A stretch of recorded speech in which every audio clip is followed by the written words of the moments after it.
Let's start off with our public comments. That's our new state law, and I have two people that have signed up. And Susan Allen, if you would come up to the podium, you'll have 3 minutes and state your name and address, and then we'll start. I think you're kind of used to this spiel anyway.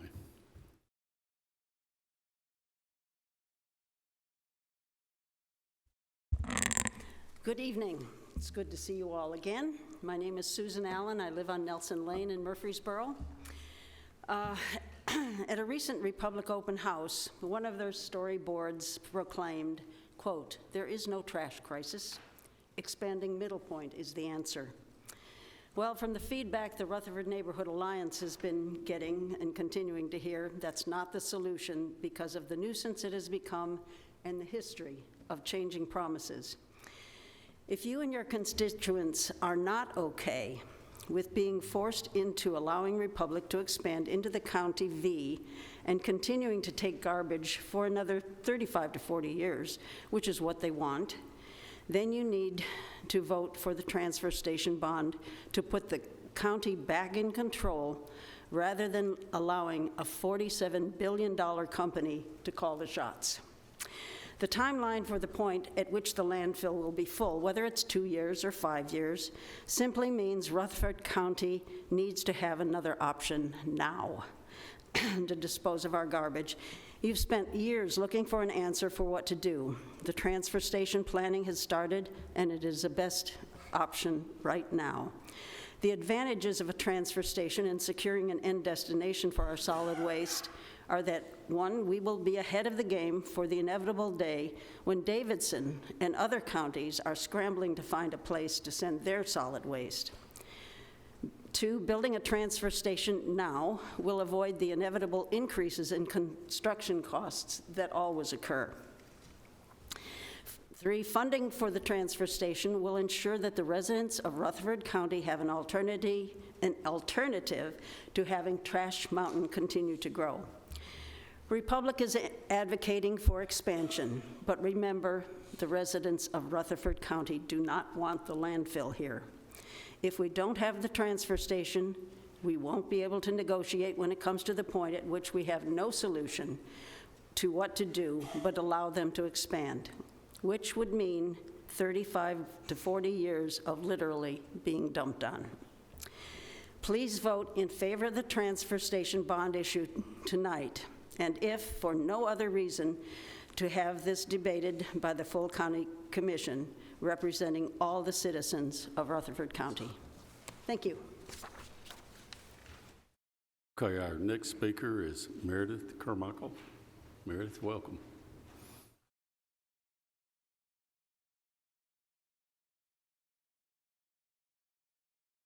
Good evening. My name is Meredith Carmichael. I live at on Twin Oak Drive. Sue covered a lot of this, but reasons to vote for the transfer station funding now. We're going to need it soon. And it takes 2 years to build, probably. Republic's numbers on the amount of time they remain open conflict with the experts. We have 3 people who are experts in solid waste with no motivation to make their own numbers up, who say it could be 22 to 24 months. While TDEC and probably that engineering firm got their numbers from Public Services, and they're not based on the same compaction rates as the 3 experts in the field are using. Republic Services' strategy seems to be to delay the transfer station. This will leave Rutherford County unprepared when they are full and leave us no choice but to agree to their expansion, which none of us want. That expansion will have horrific environmental consequences for the county, not just the trash and the water that gets contaminated, but the stripping of soil from surrounding areas.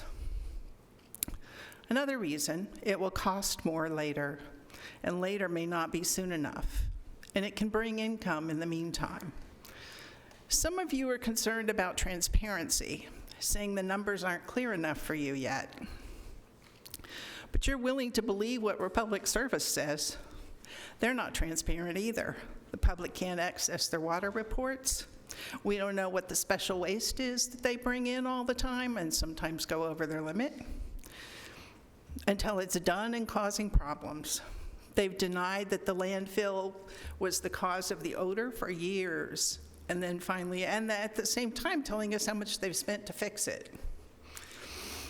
Some of you think that the city transfer station will be the solution, but they're hitting snags, and it's still going to be a few years, and I'm pretty sure they're not going to be able to take all the trash that Rutherford County generates. The county's obligated to take that trash. The city isn't. And you won't have control over that transfer station. And it's likely it's just not going to handle the needs of the county in the future either. So don't give control over to Republic Services, and don't give it to the city. Let the county control its own destiny. You've been at this for years. You've been studying it. It's time to do this. Act in the interests of the county residents, not Republic Services. Thank you. Thank you, Meredith. I don't have it on here, but we do have some minutes. Paul, have you seen the minutes? Or we hadn't got them out yet, so we'll skip that for this meeting and catch them up next one. Next on the agenda is our investment report. Call on Mr. Beatty.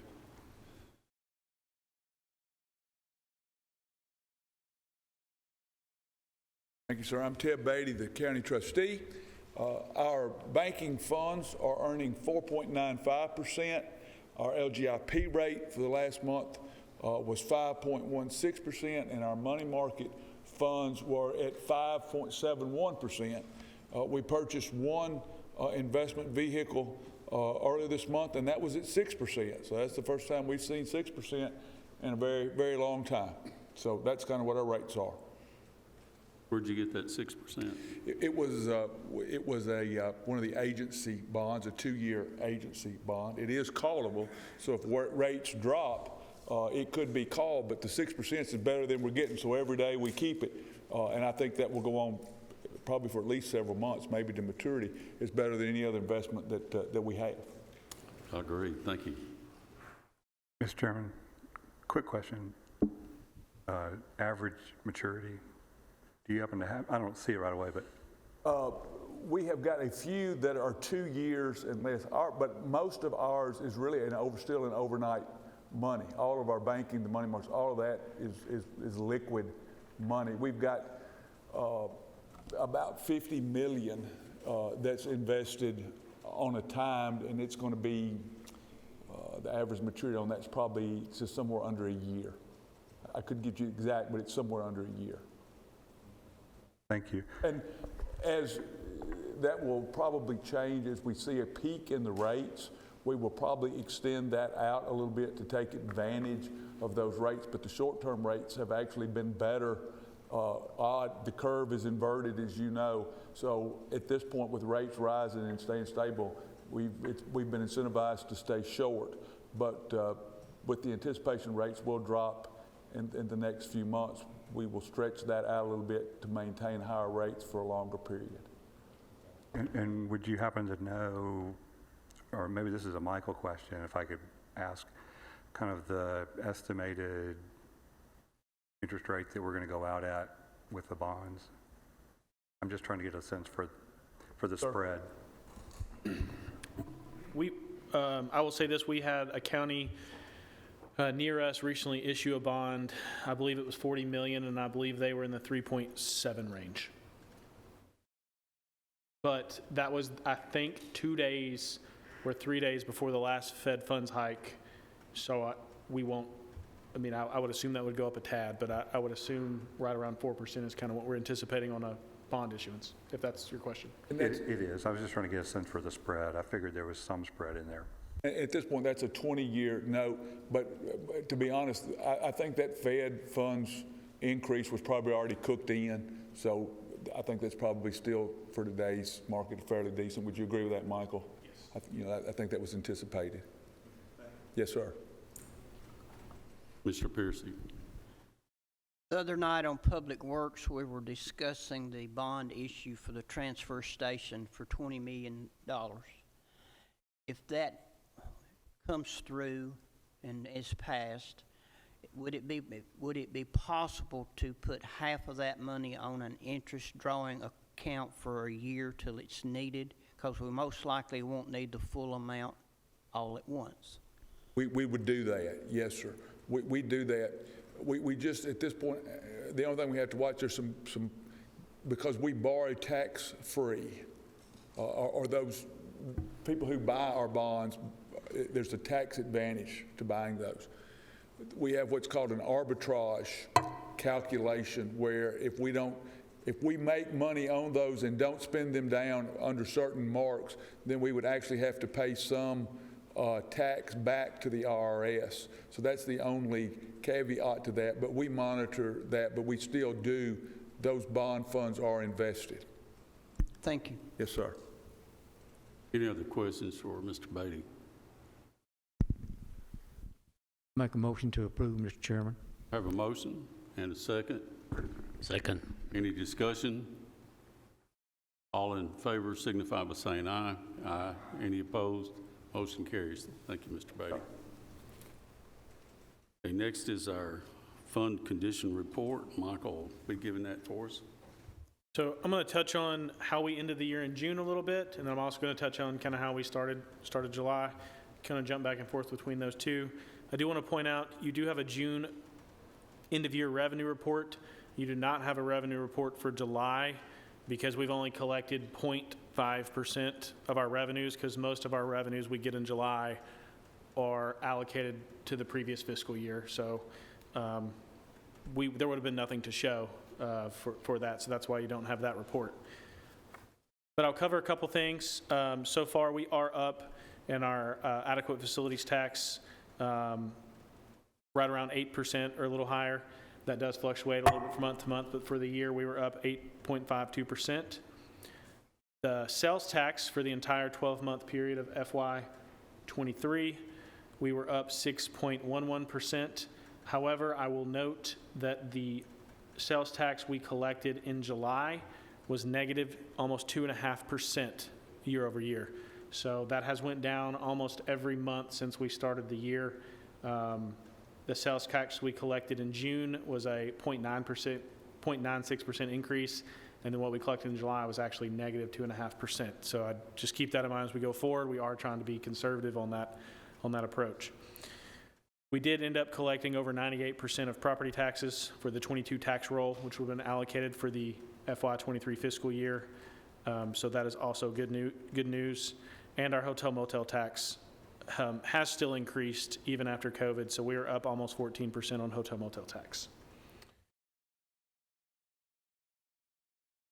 And then I'm going to kind of cover the end of the year, start of the year, July, on our funds.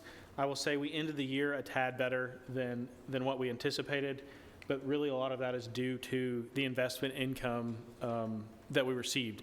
We're really trying to treat some of that as one-time money, because as you can see with sales tax, it's going down a little bit. So rates are not always going to stay at that 5-6% level for us. I mean, for us, we would love that, but obviously for the economy, that's not great.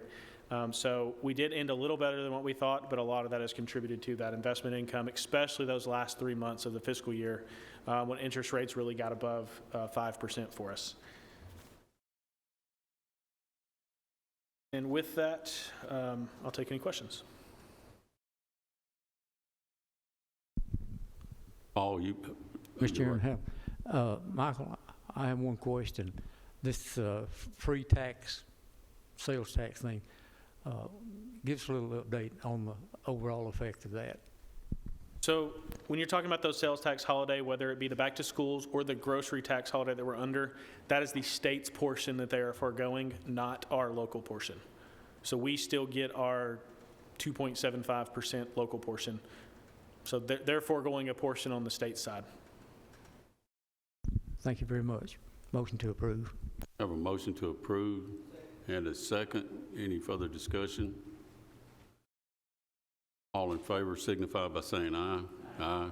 Any opposed? Motion carries. All right, next is a risk management financial report.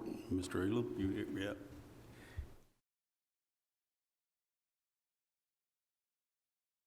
Ed has also had a vote in his committee, and I've asked him to bring that information about MedPoint. He'll follow up after he finishes his financial report with that. Good evening, everyone. Ed Elam, Insurance and Risk Management Director. So, on the 264 fund, you'll see for the month of June, this is the adjusted also for the end of the year, revenue of $2,198,392, expenses a negative $5,924,307. Revenue less expenses is a positive $8,122,699. For the total for the year, calendar year, revenue is $12,669,147. Expenses is $8,956,226. Revenue less expenses is a positive $3,712,921. So give me just a second. In the month of June, I think some of you are saying, how in the world can you have a negative $5,924,307? The reason for that is this is the end of the year. You have, with the schools leaving, if you look at the beginning months, and you can see where revenue and expenses are offset because you had dollars, you had claims that came in with premiums not being paid, but we anticipated that with the run out and the fund balance in order to cover it. So there was an adjustment made for the month of June, and Michael is the one, if he'd like to expand on that just a little bit. You get to the end of June, and that ends up being that number. It's not actually the expenses for that month, but it was a total they adjusted to get you to report the end of the year, the fiscal year. When you look down at the bottom, you'll see your revenue is $50,953,987, and your expenses is $49,994,414.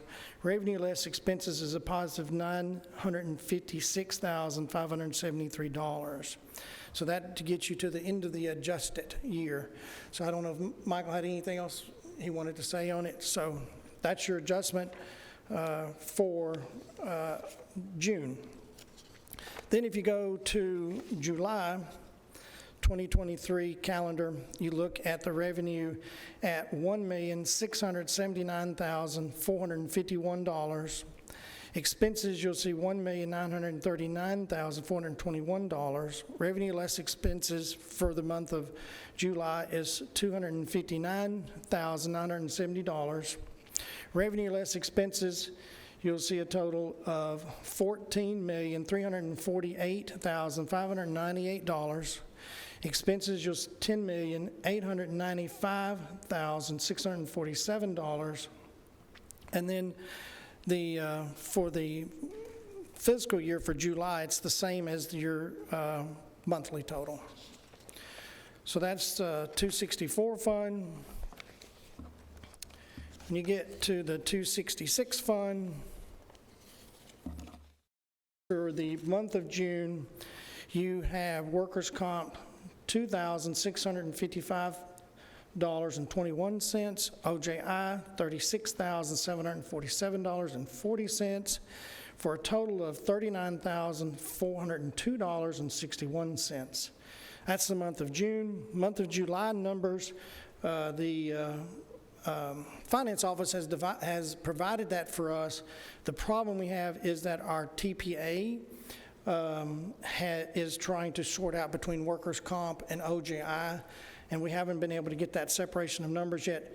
If you remember, we changed our TPA, took over in July. So there's a transition period that you want to make sure that the bills that are paid and the reporting that we get at the end of the month is correct, and that someone's not paid twice. So a lot of it is not paying, it's making sure that you analyze the data that transfers over, and then there's usually kind of a hold on paying the bills just to make sure that it is accurate and the people are not paid twice, stuff like that. So that's the 264 fund. And then the legal for the month of June, you will see $17,383.71. And then for the month of July, it's the same thing with the TPA. It'll show it's zero, and again, the bills aren't, they're trying to sort through all the information to make sure that the bills are paid correctly. And there's just a big transition period, that massive amount of information transferring from the old third-party administrator to the new party administrator. And that's my financial report, Mr. Chairman. Any questions for Ed?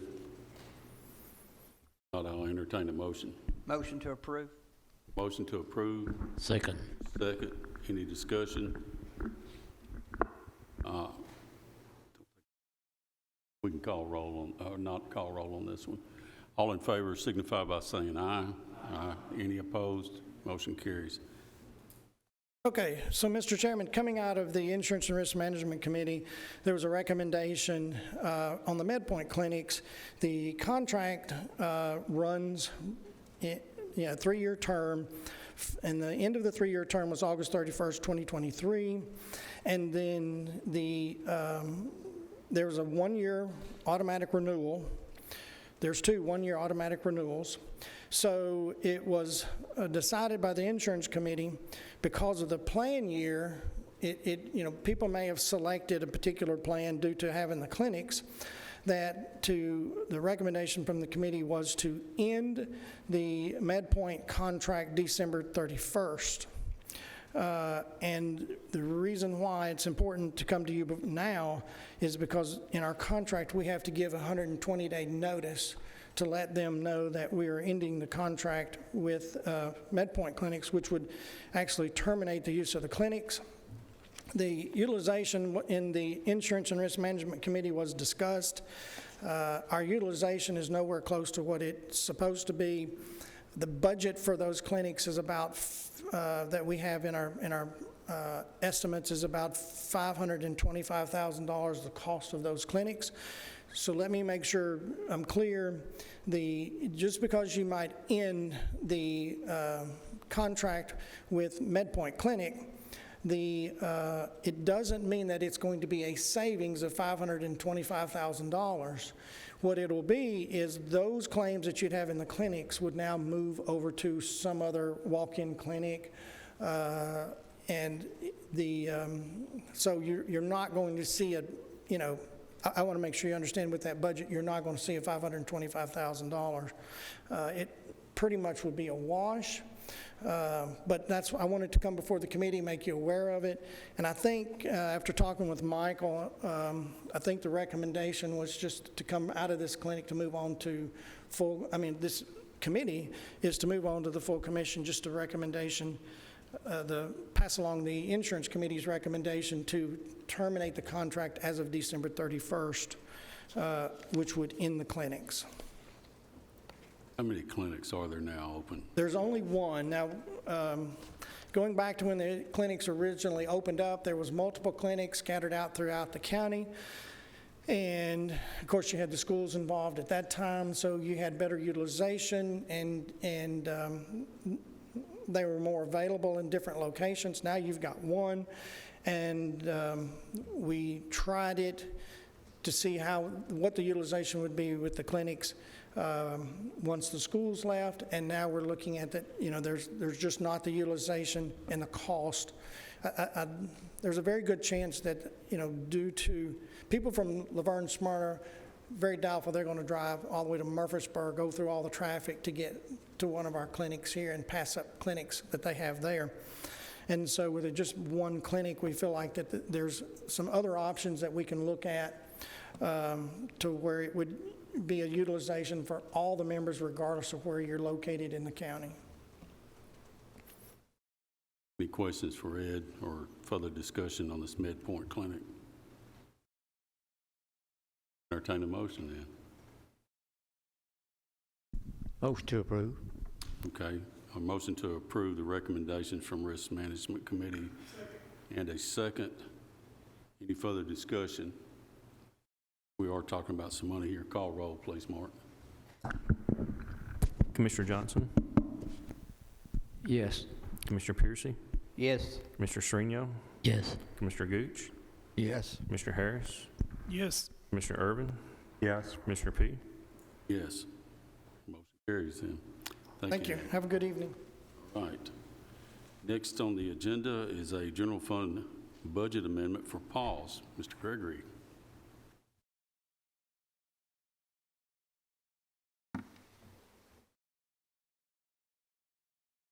Good evening, Michael Gregory with Rutherford County PAWS. We have two grants that we're asking to recognize the revenue and the expenditures. It doesn't involve any county money.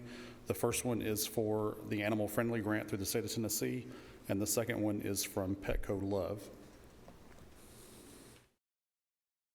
Motion to approve. Second. I have a motion and a second. Any further discussion? Call roll, Mark. Commissioner Johnson, Yes. Commissioner Piercy, Yes. Commissioner Srinio, Yes. Commissioner Gooch, Yes. Commissioner Harris, Yes. Commissioner Urban, Yes. Commissioner P. Yes. Motion carries. Thank you, Michael. Thank you all. All right, next five agenda items. Chief Spence is headed up this way. Good evening. I'm Steve Spence. I'm the Deputy Chief at the Sheriff's Office. We are requesting to apply for the JAG 23 grant with Murfreesboro Police Department. We're requesting for Mayor Carr to be able to accept and sign the MOU with Murfreesboro when awarded. The total is, our part is $33,734. There's no match.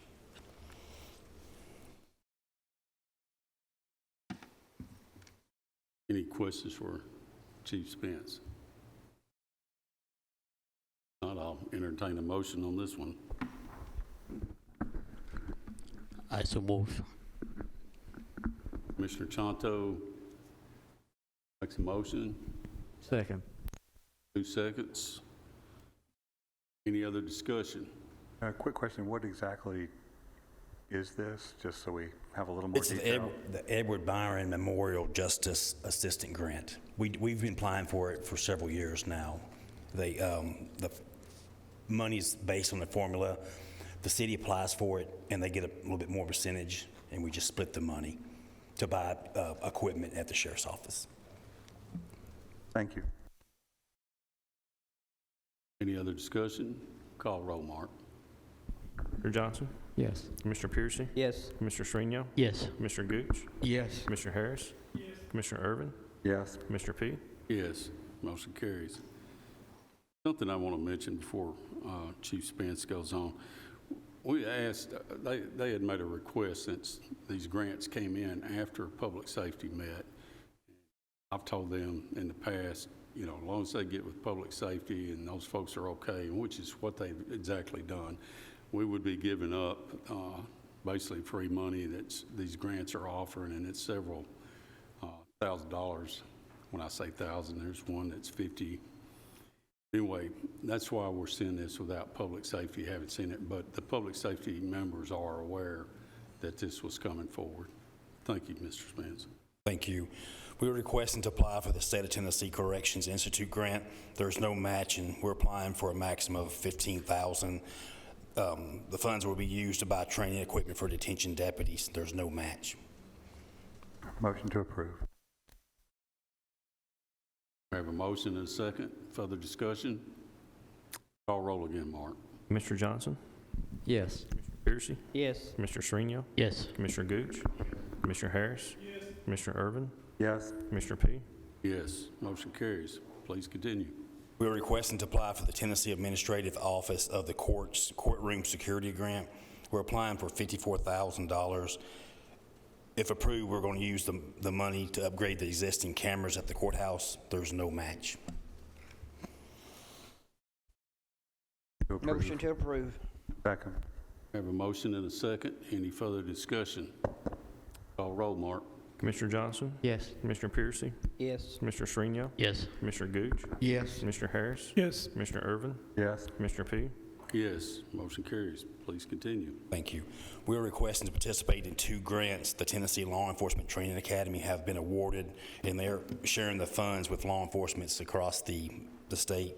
Their first grant is a cost-sharing grant.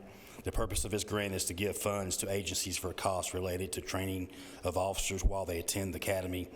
We're eligible to receive $40,000 per year for the next 5 years, which equals to $5,000 per officer that attends the academy, a total of $200,000 over a 5-year period, no match on that grant. Any discussion? I'll entertain a motion. Motion to approve. Second. Motion and a second. Any further discussion? Call roll, Mark. Commissioner Johnson? Yes. Commissioner Piercy? Yes. Commissioner Shrino? Yes. Commissioner Gooch? Yes. Commissioner Harris? Yes. Commissioner Irvin? Yes. Commissioner P? Yes, motion carries. The second grant with Tennessee Law Enforcement Training Academy is the Recruiting and Retention Grant. The purpose of this grant is to give money to officers who are new to law enforcement or officers that are certified from other states with a break from service less than 7 years. New officers would be eligible to get up $8,000 over a 3-year period, and then the experienced officers would be qualified to get $10,000 over a 3-year period. This would be like the pay supplement that we currently give our officers. The county would receive the money, and it would be paid to qualified officers through payroll. There's no match. There actually would be a match if it's paid. It would be our taxes. Yes, sir. Yeah. Any further questions for Chief Spence? If not, we'll entertain a motion on this also. I so move. Second. And then a second. Any further discussion? Call roll, please. Johnson? Yes. Commissioner Piercy? Yes. Commissioner Shrino? Yes. Commissioner Gooch? Yes. Commissioner Harris? Yes. Commissioner Irvin? Yes. Commissioner P? Yes, motion carries. Thank you, Chief. Thank you. Right. Next up is item 12, state litter contract for a correctional work center. Welcome, Mr. Cope. Afternoon, Bill Cope, Superintendent, Correctional Work Center. First up, I have a presentation of the 2023-2024 contract with the Tennessee Department of Transportation for our litter removal on state routes. This is a yearly contract, and that's the one that reimburses us for litter removal on those state roads at $85 per mile. This is something that we've been doing for a period of years, so it's not a new grant. Any questions for? The $85 a mile, is that a one-time or is that for every time you do that mile? Every time. We usually do it on a 6 cycles a year. Of course, that's what we get paid for, but obviously we do it more than that. Thank you. Motion to approve. Motion to approve. Second. Second for litter grant. There is money involved. Go ahead and call roll, please. Commissioner Johnson? Yes. Commissioner Piercy? Yes. Commissioner Shrino? Yes. Commissioner Gooch? Yes. Commissioner Harris? Yes. Commissioner Irvin? Yes. Commissioner P? Yes, motion is passed. Next, service agreement with Trane for Correctional Work Center.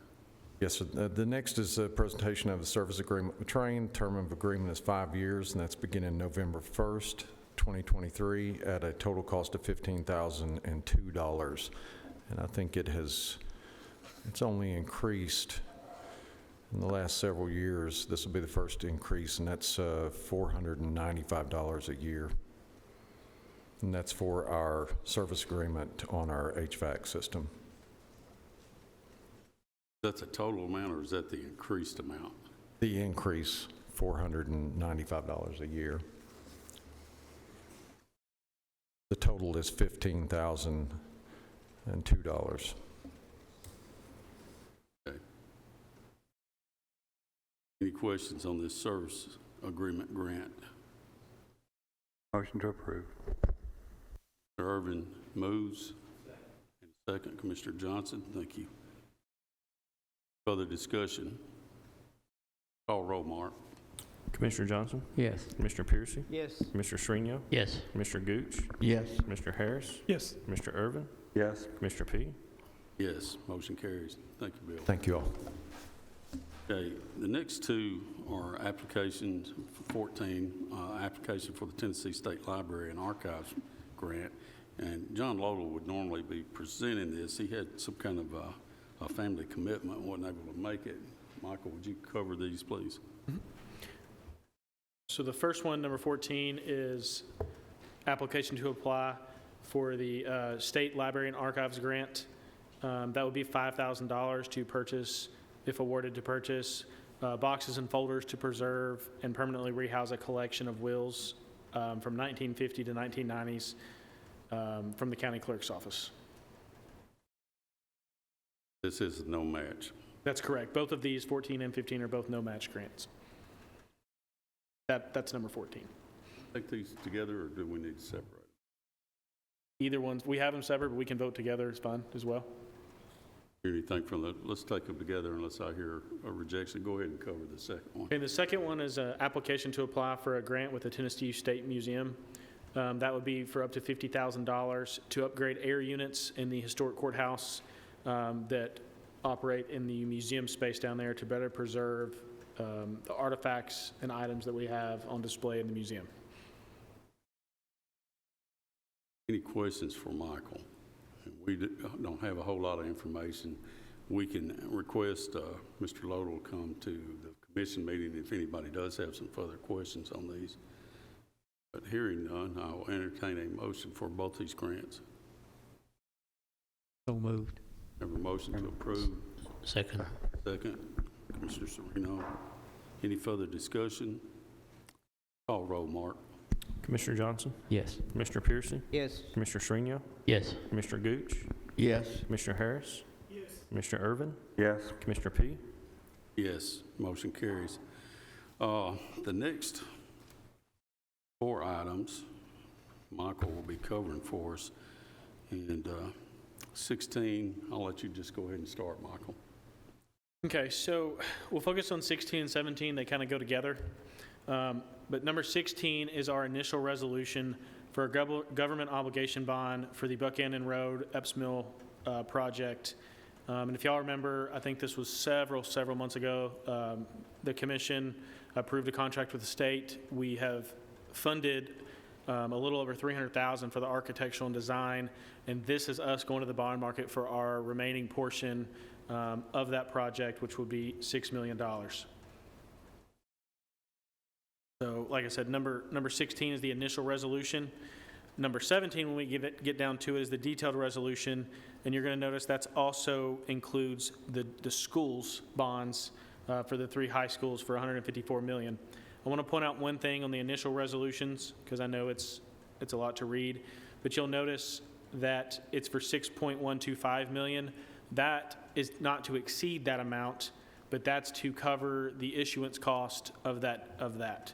We are conservative when we estimate the underwriter's discount, so we do anticipate it being a little less, but it could be up to that depending on what the underwriter's discount is. But I did want to point out why that our portion would be $6 million. The other portion on top of that is our closing cost. And two, I want to make this clear. This is not a new item that's coming up. This is something that's passed the full commission in the past. This is just us getting down to paying for it. Any other questions for our finance director on this issuance? Hearing none, I'll entertain a motion.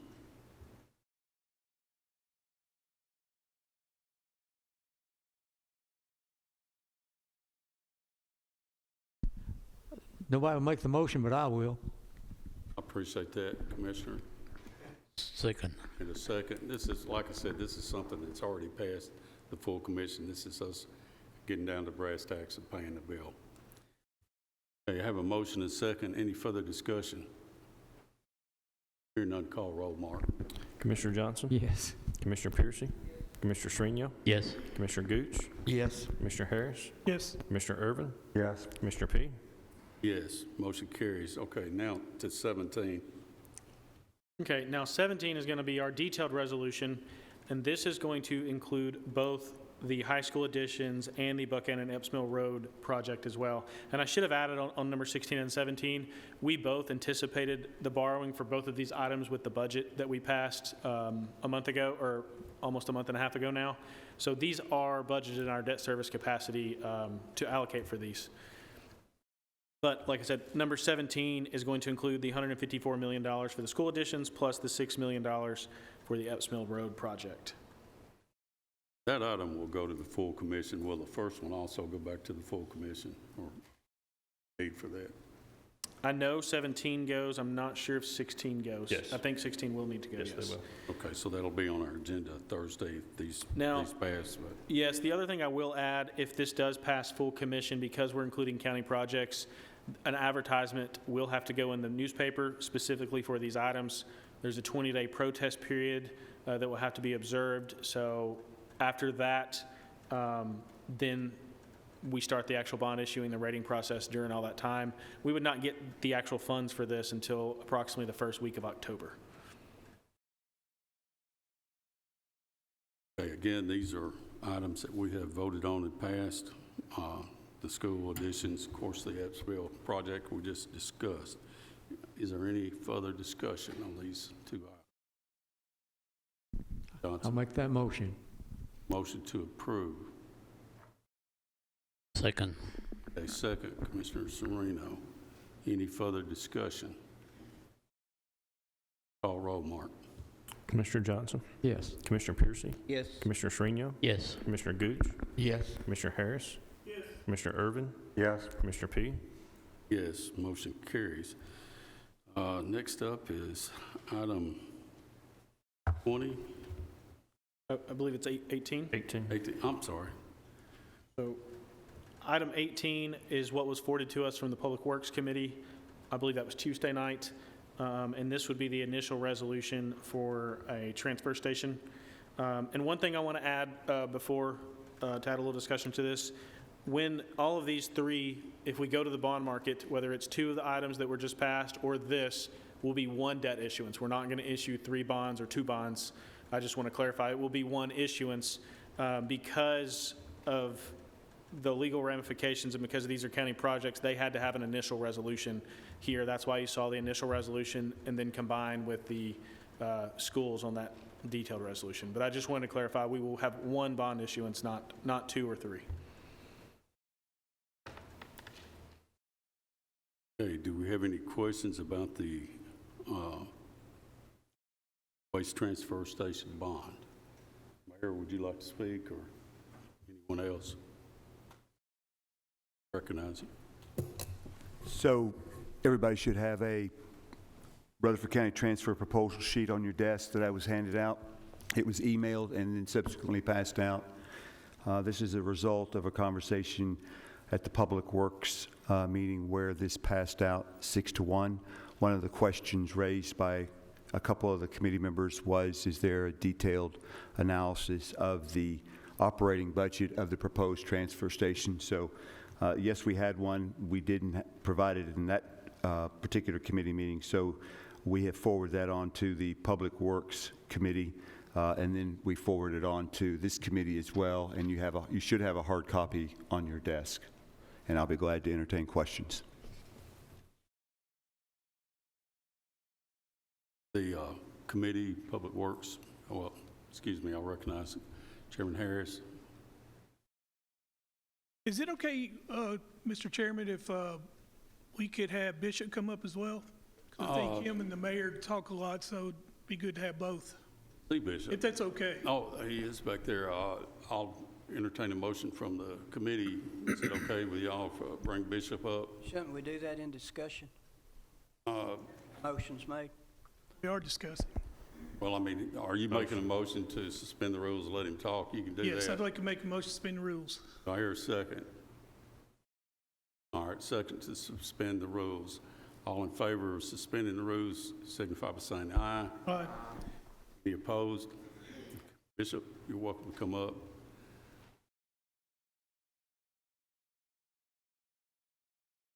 Good evening, Chairman P., Commissioners, Mayor. My name is Bishop Wagner. I'm the Rutherford County Solid Waste Director. Hey, Bishop. Hey. I I just want to ask some questions I don't understand on here. So, according to the mayor's proposal, can you explain the current estimated tip fee charge of $110? $110 tip fee charge is based on a number that was given to us from a third party that utilizes Middle Point landfill. It's the non-negotiated gate rate. It's their standard tipping rate at the time of acquisition. This does fluctuate.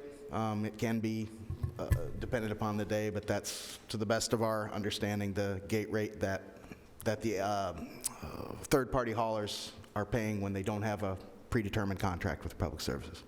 Okay, so this is $110 is what you would charge somebody if they brought their trash to us and we shipped it out? It's a proposal number that would equal to not undercut or be in direct competition with them, which is in violation of our current contract. That's a good point, because if we in any way restrict any manner, any waste delivered to Middle Point, we violate the host agreement. Is that correct? That is correct. Okay, and I'm looking on here and it says 50,000 tons. Where's that 50,000 tons coming from? Our convenience centers. So you're taking away from Republic? Correction. Is that what you're saying? Now, where the 50,000 you're saying we're going to charge, where does that come from? That is estimated to come from third-party haulers that choose to do business with the county instead of take their vehicles up on Middle Point landfill. So you got 50,000 tons of trash that doesn't do business with the Republic. Is that correct? Correct. I mean, they may currently do business with Republic. They may currently do business with Waste Management or GFL, but in the free market, they're allowed to choose where they want to go. They're not currently under contract with Republic Services. Okay. So I'm trying to understand everything. I know I talked to Republic and asked them about what they charge private haulers. So they gave me a number of 55 to 85 on contracts. Does that sound right? Could you rephrase that again? I'm sorry, I was getting... I had reached out to Republic and I asked them, what are you charging? Because I watched Public Works the other night and I think the mayor said something about 100, and you just said 100. So it's like, what do you charge private, haulers? And they said anywhere between 55 to 85. Is that fair? I mean... That's not the number that I've been given, no. So we just received a $76.50 bill for the construction and demolition debris. That was that Republic Services did eventually just turn the bill away for the readable stuff. But we're currently have a special relationship with them in the fact that we're the host county for them. So I wouldn't anticipate that rate to be something that just anybody could go over the scale and get.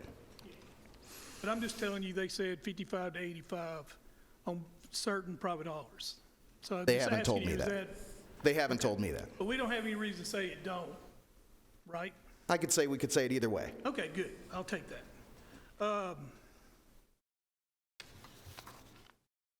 Now, what I did was if we haul to Camden, okay, that's 225 miles round trip. Yes. Right? That's correct. All right. And where I got my number is I just took the average freight revenue rate, which is 0.18883. Times it times 225, I came up with like $42 a ton to haul. So, am I high there? Well, no. I'm coming at 42, and I just want to know where you're at. Okay, well, I think that by taking an average freight rate, that's kind of outside of the scope of what a waste contract would be focused on. So there are a couple different ways you can approach a waste contract for end-of-life and disposal hauling. Typically, we're talking about, if I can have just a moment to go to school here, we're talking about airspace purchasing. So a landfill that's going to be the end-of-life facility, they're going to basically come to us and say, how much waste can you generate in a year? And what is that airspace that it's going to require for our landfill to take? The landfills themselves work out and negotiate the contracts with the hauling companies as part of an en-suite. Think of it like a bundle deal. Now we can go directly into contract with the hauling company if we have a separate contract, and that's definitely something that we could do. But you're going to shop a better rate if you work a deal with an end-of-life facility that also has a contracting deal on it. And in that case, we're not looking, when we compare it realistically with the cost that it's costing other counties, Williamson County is not, they're about 20,000 tons less than us on what they're currently moving out of their facility, but they're pretty comparable when it comes to distance to their landfill. Now, I wouldn't anticipate that we would haul to Camden because it's closer to us to go to Lewisburg if we were going to use Waste Management as our end of life. But there are other options. There are some options in Kentucky which are about the same distance. There's some options on the north side of Nashville. And we really won't know what our options are going to be until after the 31st when we start getting the numbers back from our RFP hauling and disposal. I think it is fair to think that the $47 to $48 per ton that Williamson County is encouraging would be a good place to start negotiations. However, until we start to see those initial numbers come back, it's really going to be tough to get them. We do have a few things in our favor. We've got a lot more volume potential here, which will help negotiate down a price that can put the county in the best possible negotiation price. Did you take into account the variable cost, tires, fuel, repair? Absolutely, yes. Okay. So that number could go up, could go down, based on gas and fuel prices? It's included. So I want to be clear that Rutherford County will not haul material outside of Rutherford County. That will be contracted by another entity. We're not buying 53-foot tractor trailers. We're not hauling material to other. I'm not getting in the hauling business with this. The county, I don't recommend that. We use companies that are already doing that as part of their service. They would do that on behalf of the county from our transfer station to the end-of-life location. So those costs, the costs that I anticipate that we'll have on fuel costs, tire expenditures, maintenance on our vehicles, once we stop taking our vehicles onto Middle Point, BFI, Republic Services landfill, will decrease because I'm spending currently around $10,000 a month just in tires. I lost 8 tires today on that landfill. I'll get stuck. They have to push me out with bulldozers. I'm having to repair containers. I've spent tens of thousands of dollars every other month in steel and welding materials to be able to do that. And we're doing it all in-house to save the most amount of money that we can. I anticipate the cost of operation to be fairly close to what we're currently operating now with the services that we're providing, and we're adding an extra service because we're only anticipating about a $1.4 million cost of operation for the center, for the station as it's operated. If I can remove the extra monies, we could probably get into a third or greater of that and eat down on that cost just by not having to spend as much money on repairing rear ends, boxes, and tires. Okay, so going back to these numbers, I'm not really disputing them that much. I just want to know, what does it cost to haul the stuff off? Because I'm still confused because you just took away my theory, because I don't know how you could not do it without the average freight revenue. So how would they calculate that? And I heard you before. I just don't understand what you're saying.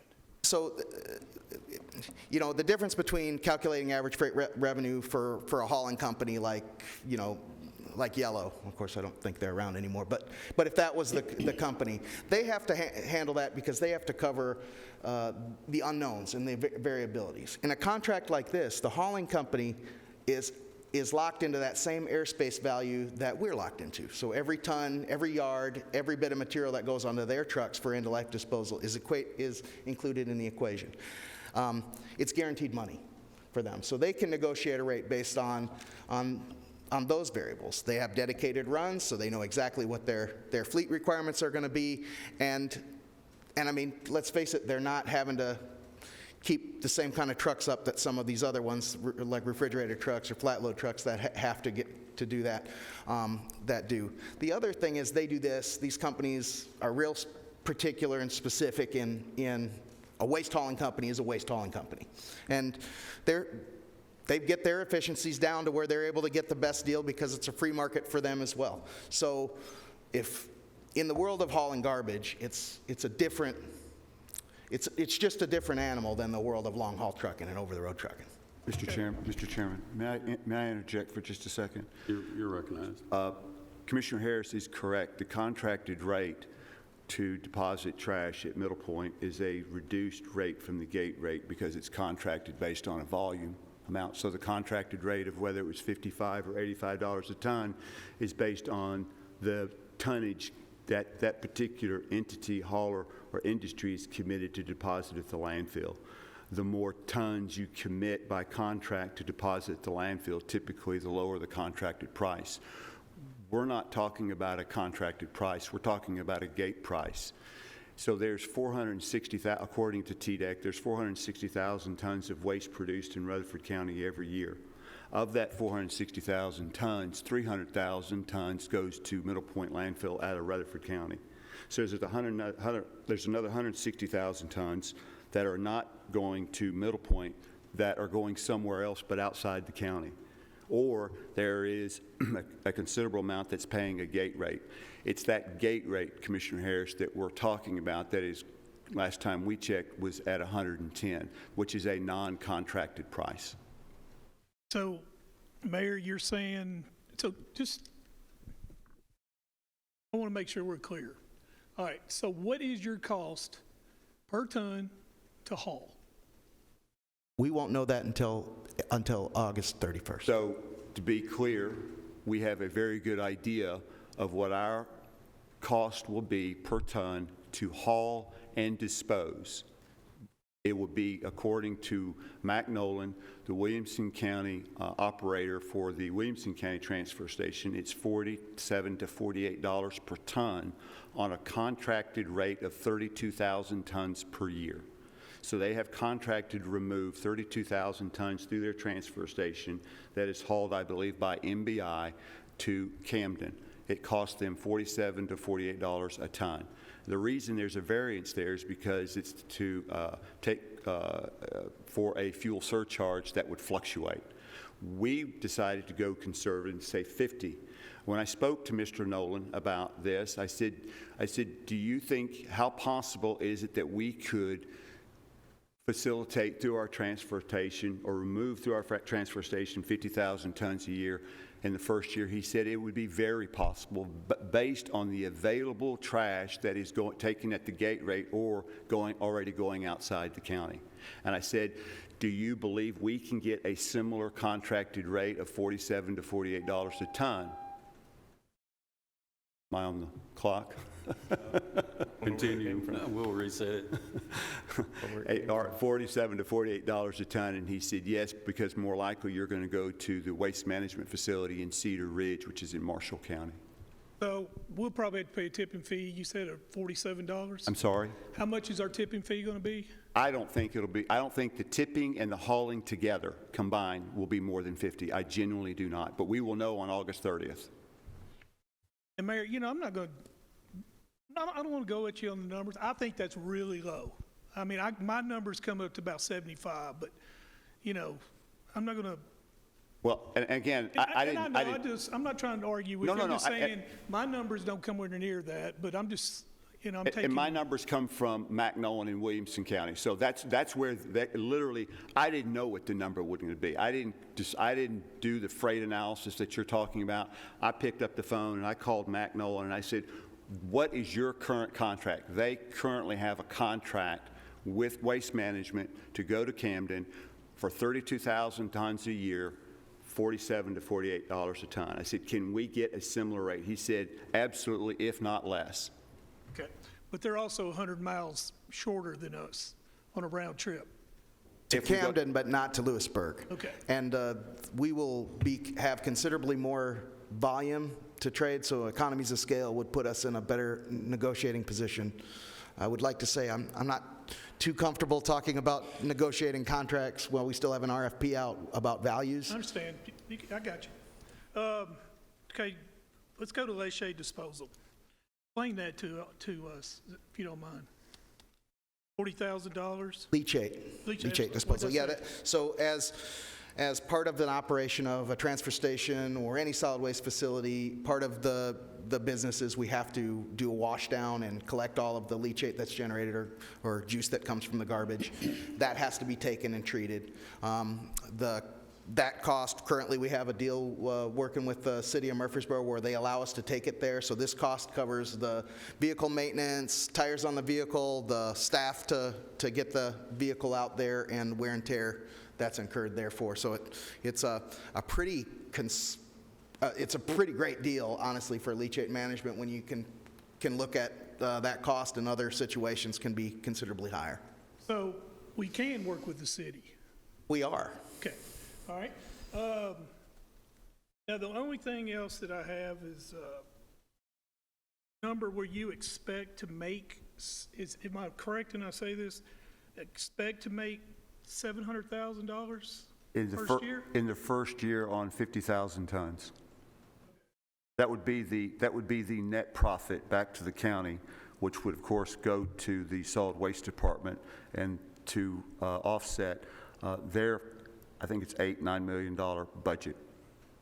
And we have talked, I'm against government being in private enterprise. I mean, I've always been that way, but I'm worried that we get to this, which I don't see a big problem with this, but if the public comes in and cuts us, then we lose the revenue that we thought we were getting in. I mean, that could happen. The free market is the free market. However, I don't believe we're going to be in competition with Republic Services as much as we have the potential to be an outlet for them as they go into post-closure. So if waste is generated here in Rutherford County, if we drive around the county, we see a lot of Republic Services containers that are out here. They're contracted with companies here in Rutherford County. If they come across Rutherford County's transfer station scales and pay the gate rate, we'll take the waste as long as it's generated in Rutherford County, and we'll dispose of it at an offsetted cost. I think that there's room in this agreement, in this arrangement at a station, for us to have control over the waste that comes in and over the scales, and for us to be in a position where, for not just in the immediate, imminent closure of Middle Point landfill, but for the solid waste future of us, and the way that we're able to control the revenues that the solid, my goal here is for sustainability of this department.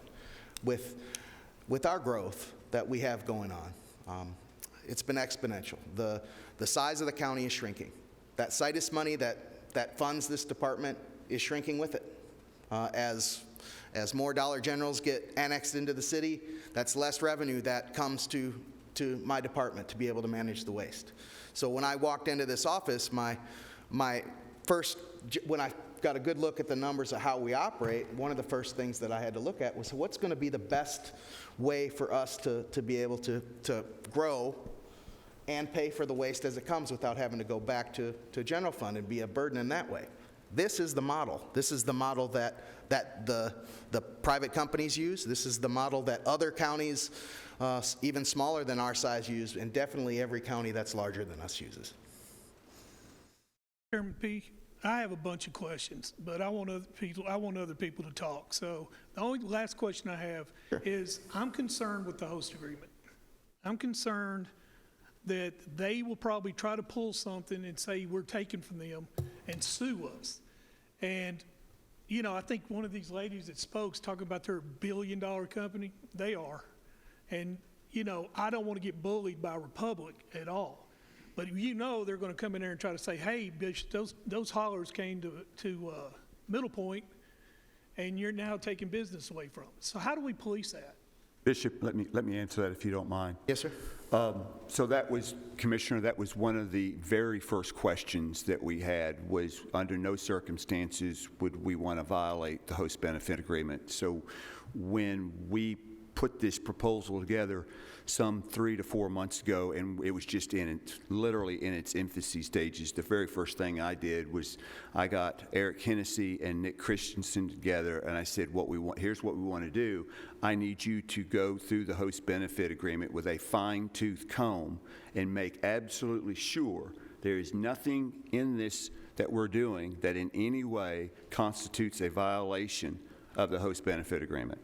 And we got a very favorable response that that's exactly what this does. It does not do that at all. Now, having said that, anybody can sue you for anything, for any reason, on any given day.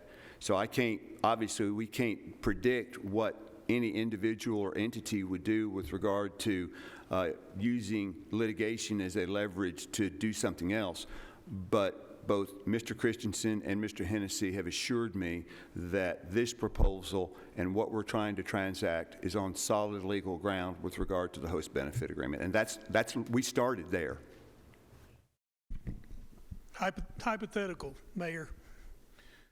Our prices get pretty good. All I'm right? sorry, or what? I said, here's a hypothetical. So I take this. You don't have to answer this if you don't want to. I'm just curious.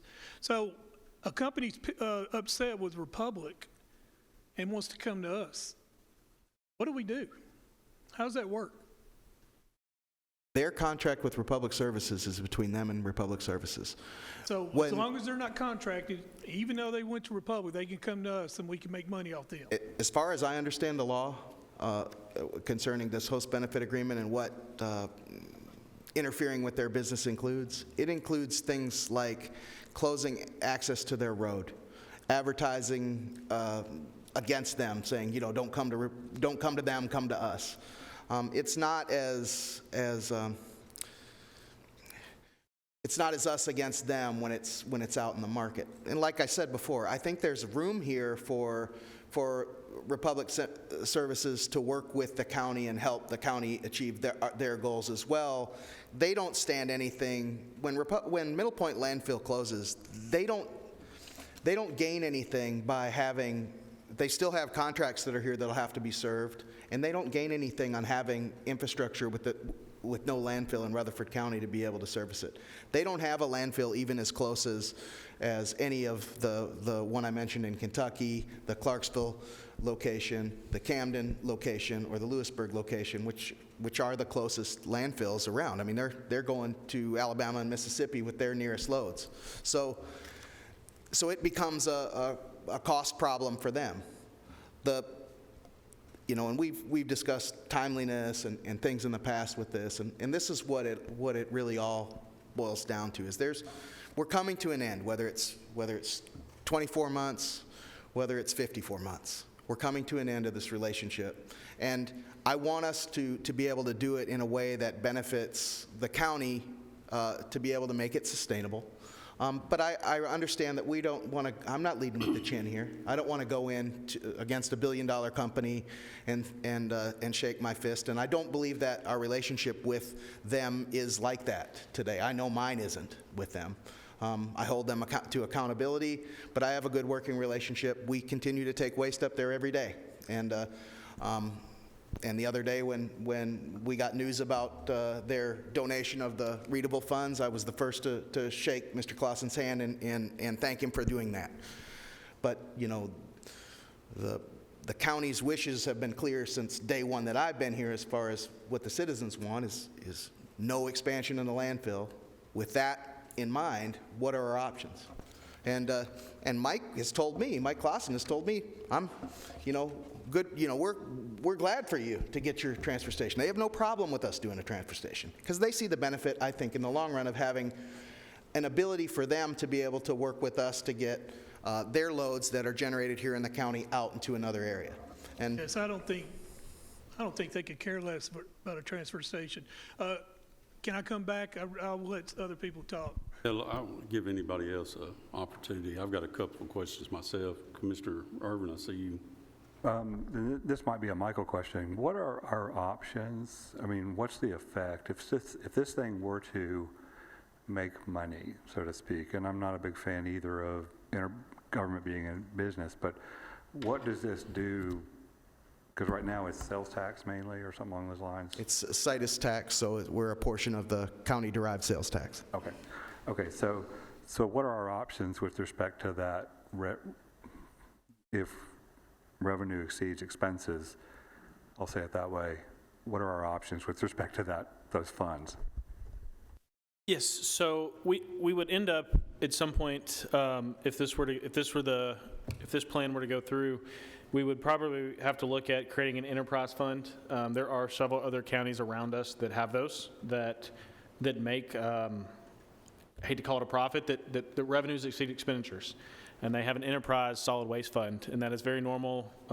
Several counties have that, like I said. But it would eventually allow you to shift that side of sales tax to, I won't say anywhere you want because there are some restrictions, but you could shift that back to the general fund would probably be the most obvious place. I know when it came up, so I'll answer this. The two main revenues for the solid waste fund are local option sales tax, of which we got almost $6.5 million in FY23, and then the host agency surcharge fee that we collect, which was almost $930,000. Those are your two major revenues. We do collect a tiny bit of tipping fees out at Bishop Scale, and those are about $100,000. So those are the kind of three main revenues there. But yes, we would then create an enterprise fund, and then you could shift that side of space sales tax. That would be a place you could shift to, because it is side of space. You could shift that for fire or something like that. You could shift it somewhere else, but yes. Thank you. Anyone else on the committee? I've got a couple of questions in, and y'all feel free to jump up, raise your hand, or whatever. You mentioned tires, and you lost 8 this last week. I'm sure Bud's tired. People like that are really happy about that, but it's costing all of us a lot of money. This transfer station, we are running all our garbage through the transfer station. Are we then going to take that ourselves to Middle Point? And if so, will that be a reduced number of our trucks going on that hill? That's a great question. So what I anticipate will happen is we'll do this in phases. The first phase will be Middle Point is still in operation. I don't anticipate our convenience center collections will differ from what they currently are. Where we're in the host benefit agreement, it's real clear, trucks from our transfer stations to Middle Point landfill. So transfer to a station, then up to the landfill would probably not be happening. During the time, the activities that are happening, and during that period of time, the activities, I'm sorry, I'm trying to talk to the mic and look in. It's hard for me to do. That's fine. You don't have to turn around. During that period of time, the activities that would be happening at the transfer station would be with private, professional collectors that are bringing those and disposing of that. Any revenues that are generated during that period of time would be used for operational costs, and if there are overages in that aren't spent on the disposal of our residential waste while we're still under contract with Republic, will be held in prudent reserve or in anticipation of the day when we have to take that other waste onto the burden of cost. At that time, Middle Point closes. Then once Middle Point closes, then we move our trucks to the transfer station. So we go from convenience center to transfer station, and when we weigh out like we would with any scale ticket, we have our location of origin. We detail that, so we'll still have a report of the county-generated waste versus the waste that is generated, the residential waste that we get versus the other waste that's generated within the county that we're managing. Well, my question was, and I should have been more specific. I have that problem communicating with you, it seems like. But what I was talking about is one of the reasons I initially voted for a transfer station was because of the backlog that we were having. And, we've got all these cans over there on the hill yard, and they're backing up on us. And I assumed that we would be able to take stuff to the transfer station, put it in a larger container, compact it more. And I was thinking that could go on up to Republic. You're saying that's not the case? The way that I read the host benefit agreement, I don't believe that we would be allowed to do that during their operational phase. If I may interject, but that is not the way legal has interpreted the host benefit agreement. It's the origin of the trash. And so the host benefit agreement is quite specific. So unfortunately, Mr. Bishop got out of your skis, but that's okay. It's the origin. I've got it right here. So in any event, I believe our agreement specifies the origin of the trash as being Rutherford County trash is the determining factor. So if it goes to a transfer station as an intermediary point for compaction and then goes to Middle Point is, I don't believe, relevant according to the legal advice I've received. Well, I hope that he's right and I'm wrong. I've seen that part of it, and I kind of tend to agree with the mayor's assessment on that from what I've been told so far. But I'm just reminded, some of y'all remember former Commissioner Allen, and one thing that she always avowed, and I kind of agree with this, is never too much information.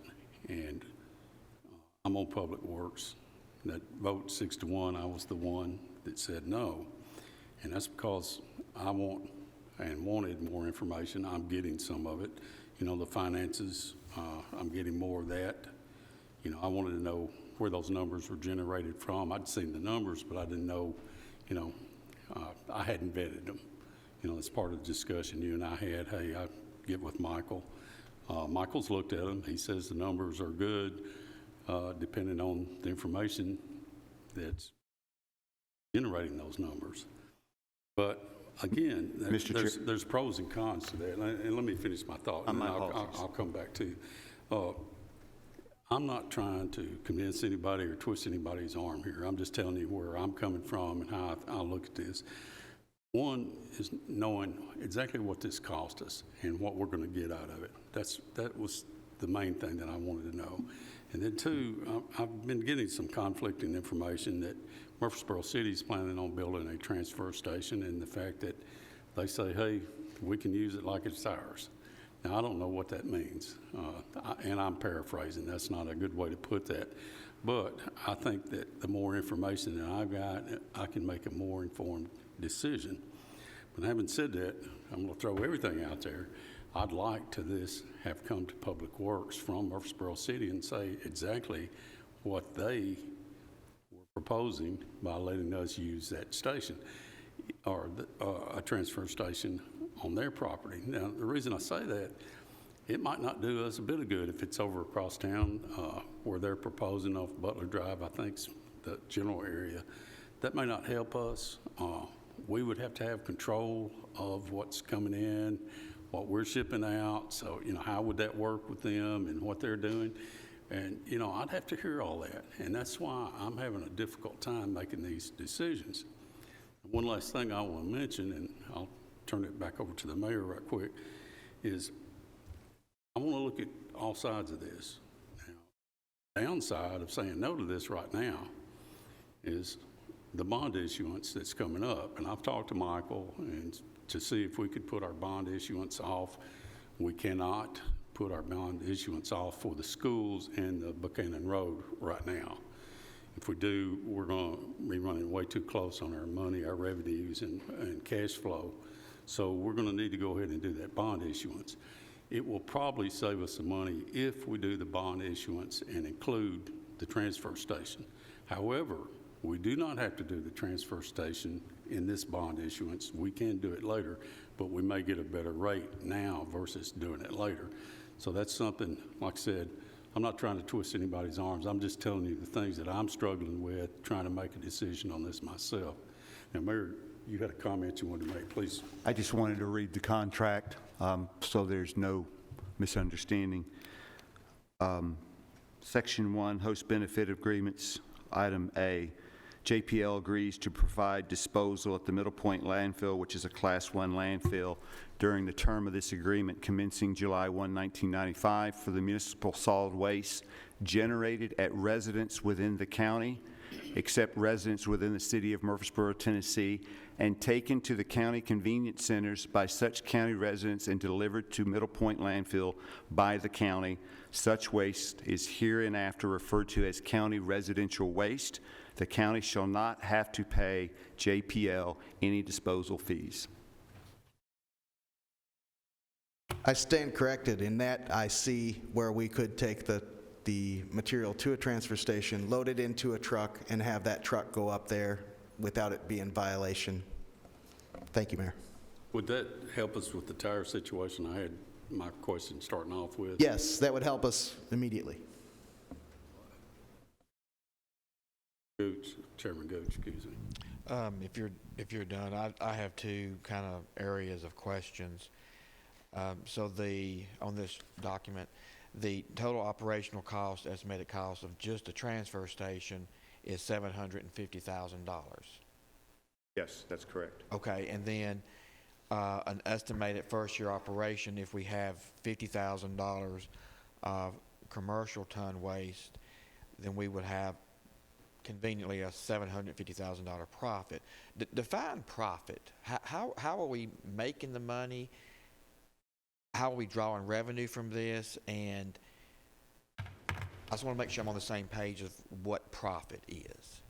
Anything above operating costs. So we make the profit based on the fact that we have free disposal for our residentially generated waste, and the waste that comes over the transfer station, less the cost of operation, becomes, at $50,000, becomes the revenue that we bring into the department.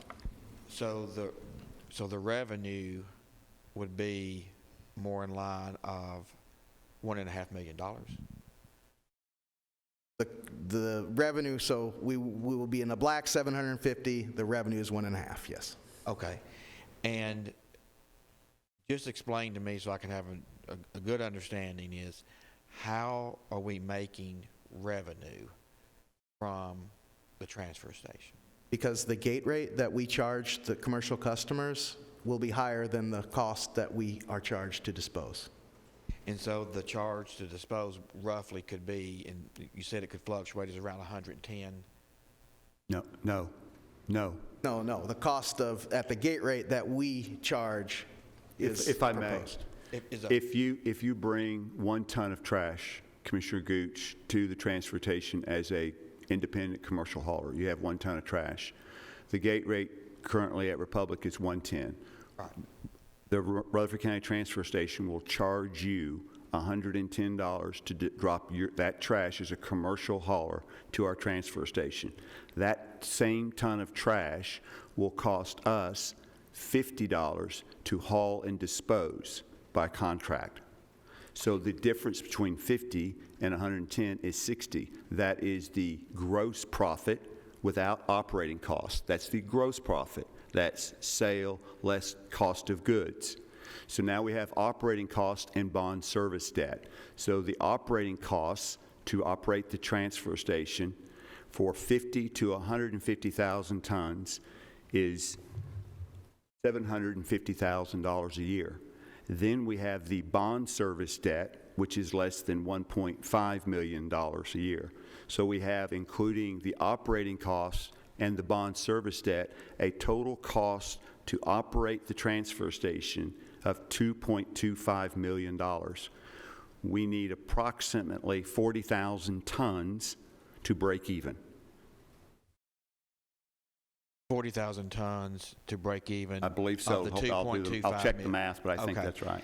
And so just trying to understand this. So the fee that would pay to us for a ton from an independent contractor, $110, and then I think I heard that it would be $47 to $48 per ton. Let's just say $50. Based on the contract that Williamson County has, yes, sir. And that's disposable at Camden. That is where that's where Williamson County is disposing. Now, Waste Management has 2 landfill facilities. I talked to the regional director for Waste Management some months ago, and they have both a facility in Marshall County called Cedar Ridge that they're currently expanding, I might add, and they have a facility in Camden. We in our proposal that we will receive at the end of this month, we don't care where the hauler and the end user takes the trash. They may take it to 2 or 3 different landfills. They may actually take some of our trash to Marshall County and some of our trash, I believe it's to Humphreys County or Camden. It's just depending on what's going on at those particular landfills. But that's how they run their operations. They run those 2 landfills in tandem. So it doesn't matter to us because once it leaves our yard, we don't own it. Once we load that in the MBI or the atomic truck, we don't own that trash. So if Waste Management is taking the trash from the transfer station, they come and pick it up? Yes, sir. Or the hauler, they contract to do it. We do not do that. We do not haul trash off of our transfer station lot. Okay, so for them to haul it and for us, and for them to accept it in their landfill is roughly around 50, Yes, sir. We think it'll be $50 or less a ton. and that's That's our cost. that's with the contract. Yes, sir. And you're basing that upon Williamson County's contract. Yes, sir. You see, or does anyone see anything in the tea leaves that why they would treat us differently as far as a I asked Mac Nolan that question again this morning, and I asked him specifically, Mac, I said, so let me get this straight. You're paying 47 to 48, and it's a public contract, so you're free to do the discovery and find these details. You're paying $47 to $48 a ton for a contracted 32,000 tons a year. He said that is correct. And I said, do you believe that Rutherford County in the first year of operation can contract for 50,000 tons? He said, absolutely. You have 160,000 tons that's leaving the county already. That's trash that's generated within Rutherford County that's not going to Middle Point landfill. He said, additionally, because Waste Management has pickup facilities in here, they may actually contract with your transfer station through their retail pickup to deposit your transfer station so that then they can go and pick and take it to one of their landfills, because it's actually cheaper than taking it to Nashville. So the independent contractors are going to another location. Yes. Example, there's one. Because the tipping fees is quite a bit cheaper than. There's several contractors who I have. There's one in Las Casas. He doesn't deposit at Middle Point landfill. The wait times are anywhere from 1 to 2 hours. And as long as his trucks are up on the hill waiting to deposit, they're not picking up trash. So he's looking at cycle times. And so he takes the Rutherford County trash that he picks up in Milton, Walter Hill, and Las Casas, he takes either to Smith County or to a transfer station down in Coffee County. He does not deposit at Middle Point because he can't afford the wait times and the wear and tear on his vehicle, plus the $110 gate fee. Okay, so because of the wait time, I guess the inconvenience and the cost of that time. Time is money, yes, sir. And then they could go to, say, Coffee County transfer station, and that tipping fee is quite a bit different. And that's why they're going, because of. No, he said we would come to a transfer station in Rutherford County in a heartbeat, because he said, remember, I'm traveling an hour or more to go to a transfer station and then an hour back, so I'm losing 2 hours. Well, yes, that's what I'm getting at, but what I'm saying is that currently they're going that hour round trip. Yes, sir. Because of the cost. Yes, sir. And then they could cut that cost again by just coming to. They're going to Coffee County and Smith County, not because of the cost, but because of the wear and tear on their vehicles, and because they're having to wait 1 to 2 hours on the hill before they can release their trash. A transfer station works, and Bishop can speak to this, we're talking about getting trucks in and out in 15 to 20 minutes. And so if you can save somebody who's doing curbside pickup anywhere from an hour to an hour and a half, that is a tremendous amount of revenue for them that they can recapture on additional pickups. Okay, and then thank you. And my second line of questioning, and I've talked with you about this, I think, several months ago. Where is the city in their facility and their, was it Waste Away that they Yes, were? sir. So what have you learned from? So I talked to Craig Tingle for about an hour this past Saturday. This is something I talked to Mayor McFarland, Manager Tyndall, and Darren Gore on an ongoing, regular basis, because I too, like the chairman, believe there is going to have to be some sort of partnership between the county and the city as to how we move forward with dealing with our solid waste in this community. With the 460,000 tons that are going to ultimately be required for us to handle, it's my firm belief that Rutherford County, because of its statutory obligation, does not need to be a subrecipient to another entity like we are currently now. We need to be the controlling partner in any agreement with regard to Rutherford County trash disposal because of our legal obligation in that regard. Murfreesboro can literally get out of the trash pickup business today if they wanted to, and we would be then stuck, Rutherford County, be stuck with that responsibility. Having said that, they're moving forward with a transfer station, but I would say, based on the conversations I've had with them, they're behind us in that curve. And so if we wait on them, we jeopardize our ability to be solid waste independent, which is something we've all talked about, and I have assumed is important to us.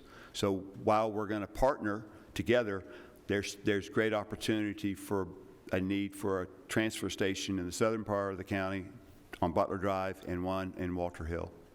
So if they do get theirs going, though it may be behind us, we could still do some partnering with Oh, them. absolutely. And I would expect us to do that. Now, we haven't gotten into the details, and of course, at some point, the county commission would be very involved in those discussions, and we'd have to get Nick involved, and it'd have to be a interlocal agreement and that kind of thing. But the talks right now are just preliminary because they don't even. We've got site plans for this transfer station right now, and we'll have details for a structure here in the next 4 weeks. They're not even anywhere near that stage yet.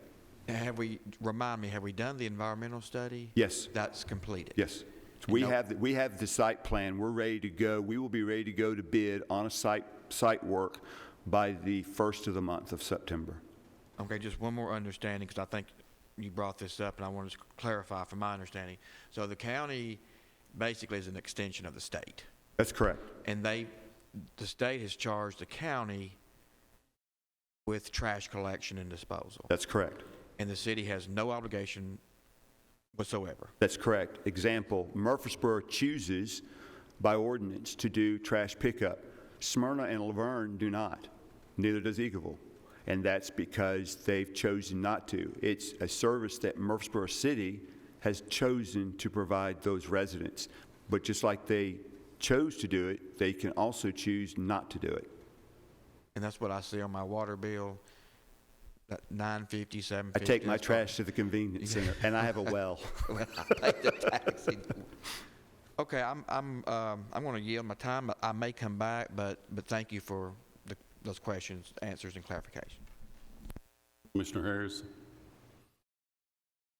Okay, let's do this in 2 ways. Well, not against the transfer station, not at all. Timing, I am. And then I want to touch on what the mayor said about Murfreesboro too. I've had some conversations with Murfreesboro as well. So what I'm trying to understand is, when I talked to them, I was concerned about this. This is one of the number one things I did not want to do it with Murfreesboro, is waste away. I didn't believe in that, and I still don't believe in it, because I thought they would be in the transfer station and they're wanting to use our trash, our tonnage, to help them with that, correct? Correct. Okay, so that's no longer happening. They're not going to be in that transfer station. They're going to have their own building. So they won't be involved in that at all. So how is this a bad idea? If we partnered up with the city, all right, we're talking, based on your numbers, $20 million to build this transfer station. They paid us 10, and we built it, and they paid us 10, and we're partners. How's that a bad thing? Now, hold on, before I say that, we don't have to use waste away. That's not part of it. It's your half. You do what you want to do with the bishop on that. All right? Okay, let's go here then. That's in the south side of town. All right? When it gets full, we build another one. So now we do the same thing, except we build another. Now we got 2 transfer stations for the price of one, and I'm trying to understand how that's a bad idea. Well, I'll say, honestly, in theory, it's not a bad idea. In execution, it's a horrible idea. If we have the statutory obligation, as the mayor said, to provide this service, it's our responsibility to be prepared for the eventuality of the closure of the landfill. Construction time, for example, on the convenience centers, which were estimated to be at 1-year construction, are rapidly approaching almost 2 years toward construction because of delays in supply chain issues, things of that nature. In a transfer station and a larger scale construction project, we anticipate that we'll see things are getting a little better in some areas, but you know, you have to be ready to be able to, for a project that we anticipate to take 2 years, to possibly take longer than that. What keeps me up at night is the thought that I'm going to get a call that says we've got 6 months on the landfill from Republic Services, which is what they're required to do for us, and I don't have 6 months till a station is built. Let's touch on that. All right. So last time I talked to you, I said you and the mayor are not qualified to make that assessment. Remember that? Yeah. We had that conversation. Okay. Let's just take that and throw that away. All right? And then I said, Republic said they got 5.5 years. You said, not necessarily trust them, been misleading, all that stuff. Okay. Throw that out of here. Then we got TDAC. TDAC says they got 6.4 years. TDAC doesn't landfill. They just take the report from TDAC. I got it right here. The latest TDEC report I got said 5.5 years. So I have it right here that says 6.4. What's the date on that? It's from TDAC, What date? right there. So the 2023 report should be out, and it's 5.5. It says 6.4. Here you go.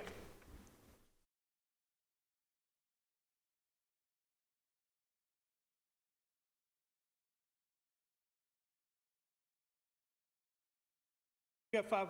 Really, who cares? Because TDAC doesn't do that. They just take reports from the public, right? On this than that. That important number is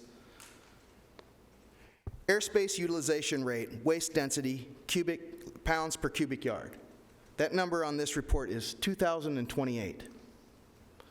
Does that number mean anything to you? Yeah, it does. And let's get to the other one. Because right now, I'm going to throw this one out because, like you said, when the mayor talked before, he said TDAC doesn't do that. He used to work for TDAC, so offering you a report on TDAC means absolutely. How about this second one? Environmental consultants, a third party. The next one on here is What page is CEC. this? What page is this here? This you should see. The one that's Should be headed the May 8th here? Second page. Yes. Okay? Gotcha. Civil and environmental consultants. And they do all this stuff that you just talked about, all your density and all that stuff, it's all right here.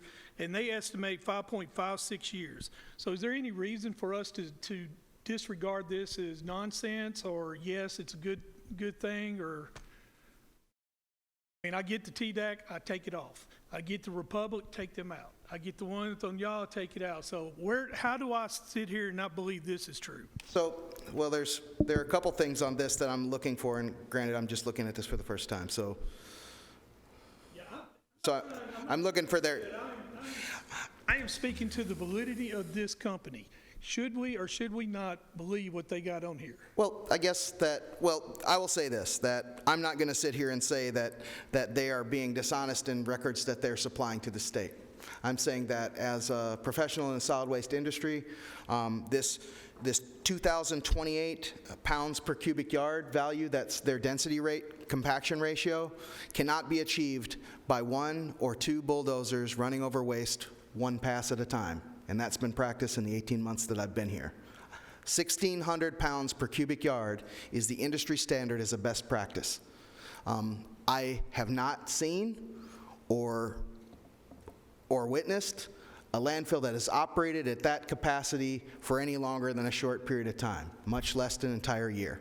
So the values that are included in this calculation, which are the only values that are supplied by them and by an engineering firm that and I've spoke with Mr. Clausen about this. He brought up that they were taking into factors subsidence compaction ratios and things that happen within the landfill. So that's, and that's excellent, an excellent way to say that these are the numbers and here you go. But this 2028 value is 400 pounds per cubic yard larger than best practice. And that's something that can be found in the TDEC landfill operator certification training. It's free and available to anybody to look up for themselves, and it's pretty simple math. If I'm saying that my compaction rate is higher than it is, then I'm saying that the yards that I'm bringing in, which I believe are accurate according to the solid waste origin reports that are supplied to the state, the only value that I have that can increase my life is the rate that I'm compacting the waste that goes on the landfill. And why would anyone benefit from that? Well, it's important for them to look like they have more life if they're trying to make us wait longer, to where they can call us up with 6 months to wait and say, you know, we've had an error in our calculations, we only have 6 months left, to put us in a position where we're forced to deal with them on selling them an expansion. Let's keep in mind, too, that if they come to me with 6 months and say, we've got 6 months left to go, it's going to take them a minimum of 2.5 to 3 years to get the expansion. If it goes through the channels in a rapid way. So either way, Rutherford County is in a position where we're beholden to another company to deal with our waste. Why would we want to put ourselves in that position? Because Why it's would free, we want to? Bishop. It's not free. It costs $7.75 million a year to manage the waste we currently generate. When we go to disposing that waste, and I'm happy as long as they're open to take our waste on the current contract until it's free, but that's going to end. And when it does end, we are going to have a cost. How are we going to handle it? Who do we talk to, Bishop? How do we do this? You help me, help you, you help me. How do we get the number? What do we do? Because I asked for a third party, I got a third party.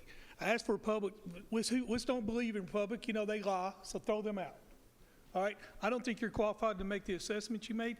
Okay, that's all right, throw it out. I don't understand why we are arguing about this when it says 5.5 years. I'm just trying to get a time here and try to understand. Listen, Bishop, I'm not dismissing your knowledge, intelligence, or experience, but I have a third party here, and now you're telling me, if I'm correct, hey, Craig, that's from Republic, that's just a bunch of bull, and you know, that's how, you know, I don't understand, how do we make that assessment? What I'm saying is I don't see anything in their representation here that in the CEC that even addresses their compacted tons per yard in this value. So we're not comparing apples to apples here that I'm looking at, and granted, I've looked at this for approximately 30 seconds on television. So the same math that's included in this estimate, this end-of-life estimate, is not the same math that CEC uses. Okay. Now, numbers can get placed in any direction when it comes to compaction ratios and how you figure out how much end-of-life it goes. That goes both ways. They go both ways. Okay. What do we have to benefit from saying that their landfill is going to close quicker than what it actually will? Tell me that. What do you benefit from it? What do we, the county, what do I benefit I think from it? that one of the things that I'm trying to, look here, this is what I'm trying to say. I don't think we need to build a transfer station right now.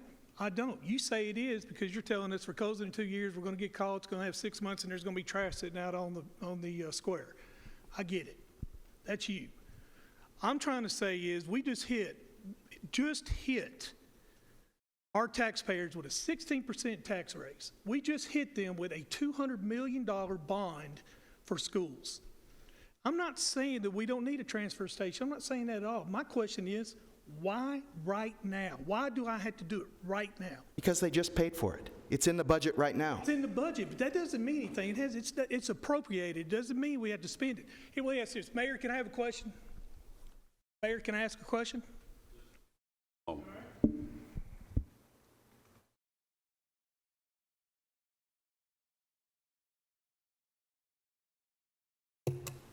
Mr. Harris. Mayor, when we did the 16% tax rate, me and you, which we don't see a lot on eye, but me and you were together on that, wasn't we? Me and you were together on the 16% tax. I believed in your numbers.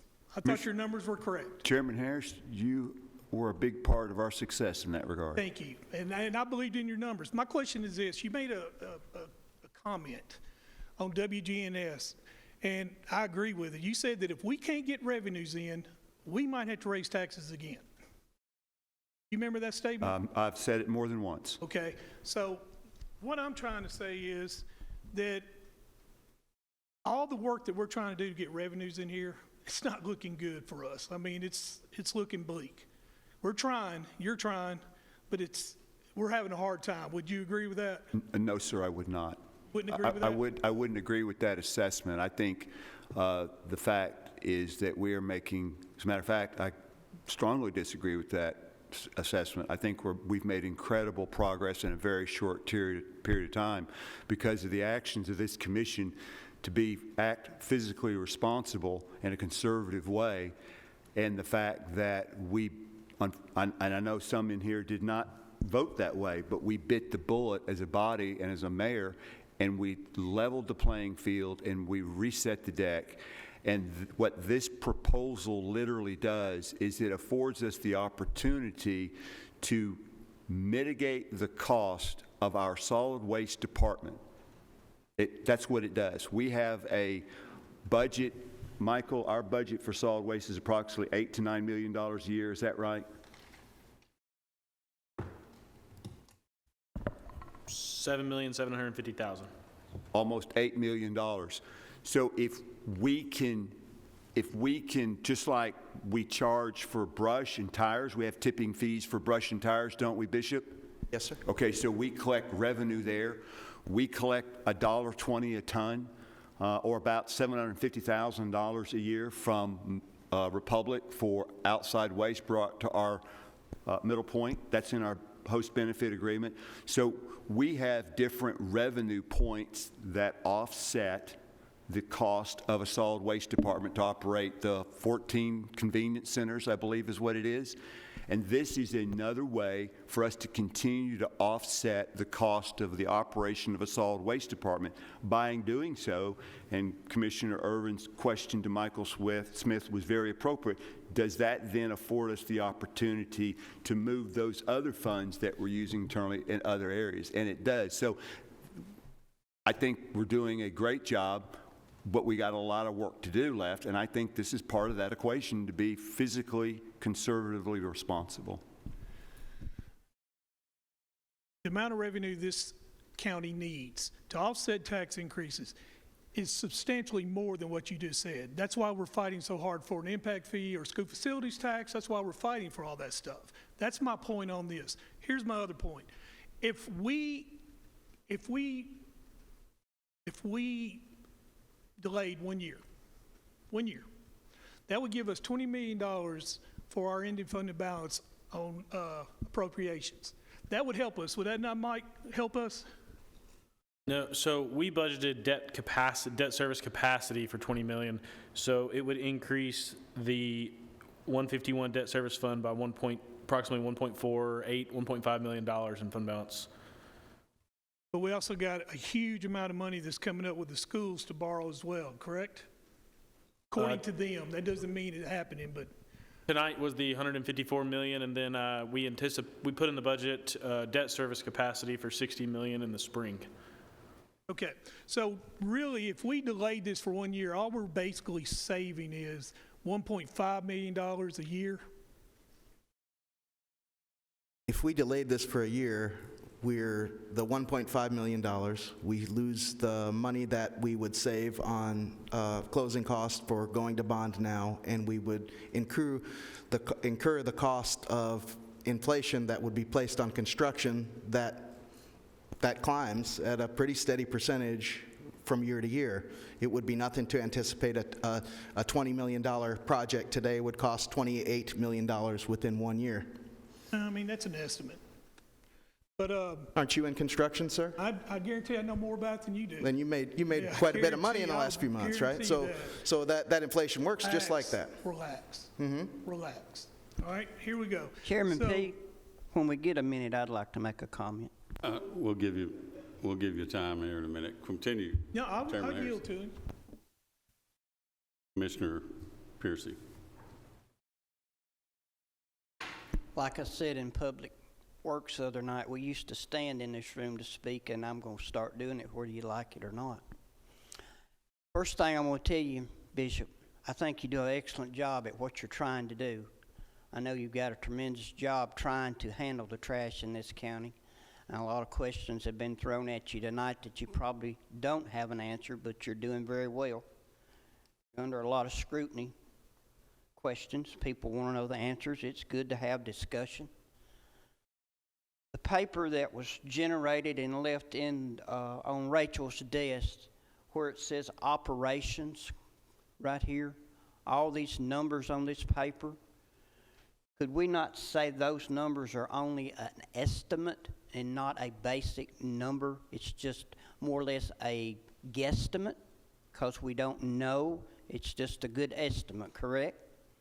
I would say they're estimates, and I would, if I were going into a budget for a year on this, I would stay pretty close to these Be numbers. comfortable with them, but they could fluctuate up or down. I would hope they would go down. That's kind of how I like to work my budget. About the only thing we know for sure is the 12,000 square foot on the building is correct? That's a Yes. fact? Yes, sir. That's what I thought. Let me put my glasses on and see a little bit. We do know the operations, what, be 300 days a year? There's concern here on this committee about making a profit.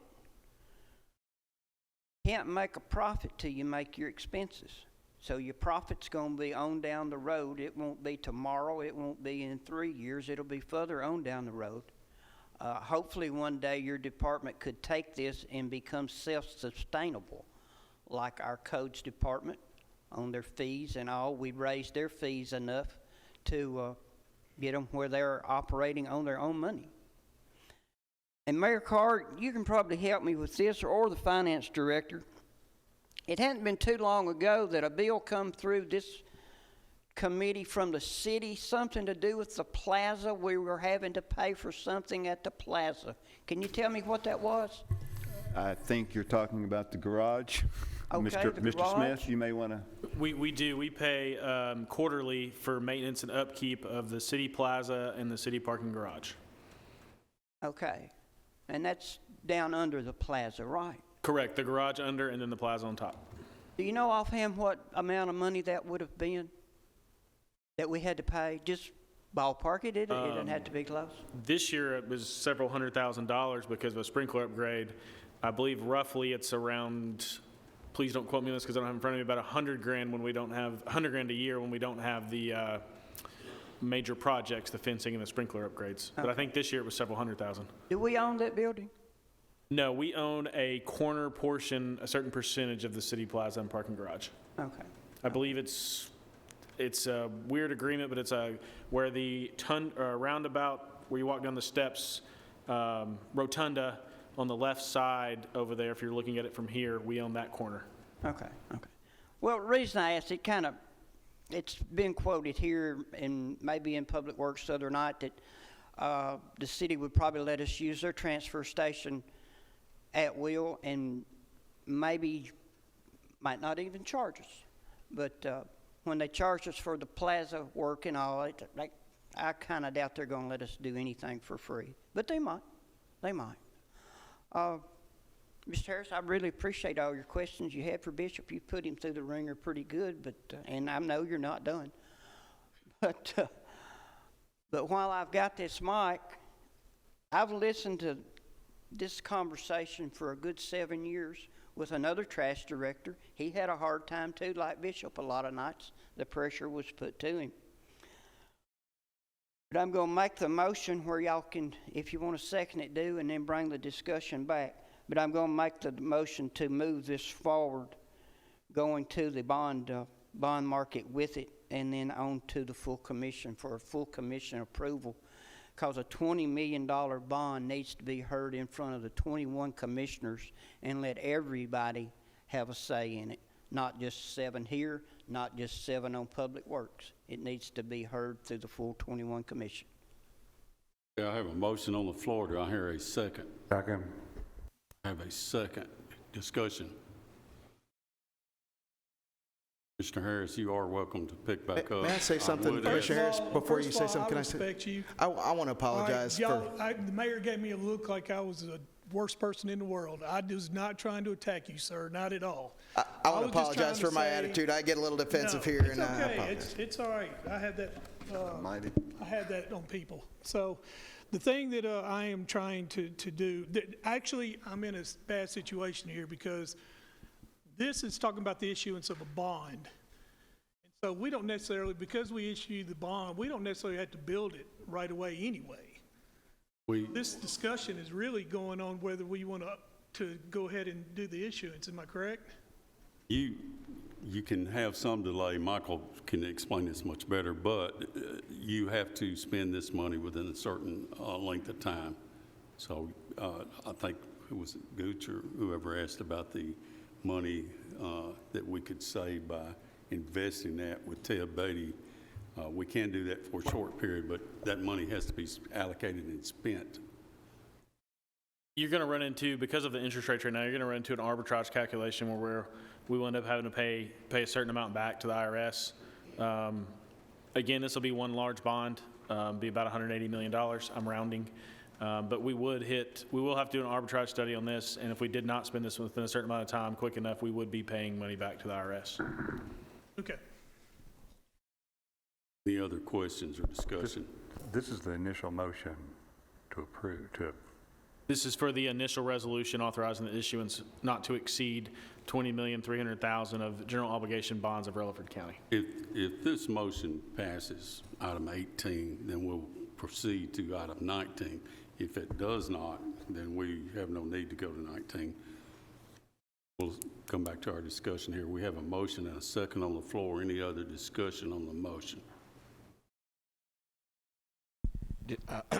It's been a while since we voted on 16 and 17, but did we take those two together, or do they have to be separated? No, we voted on those separate, and this one needs two separate votes as well.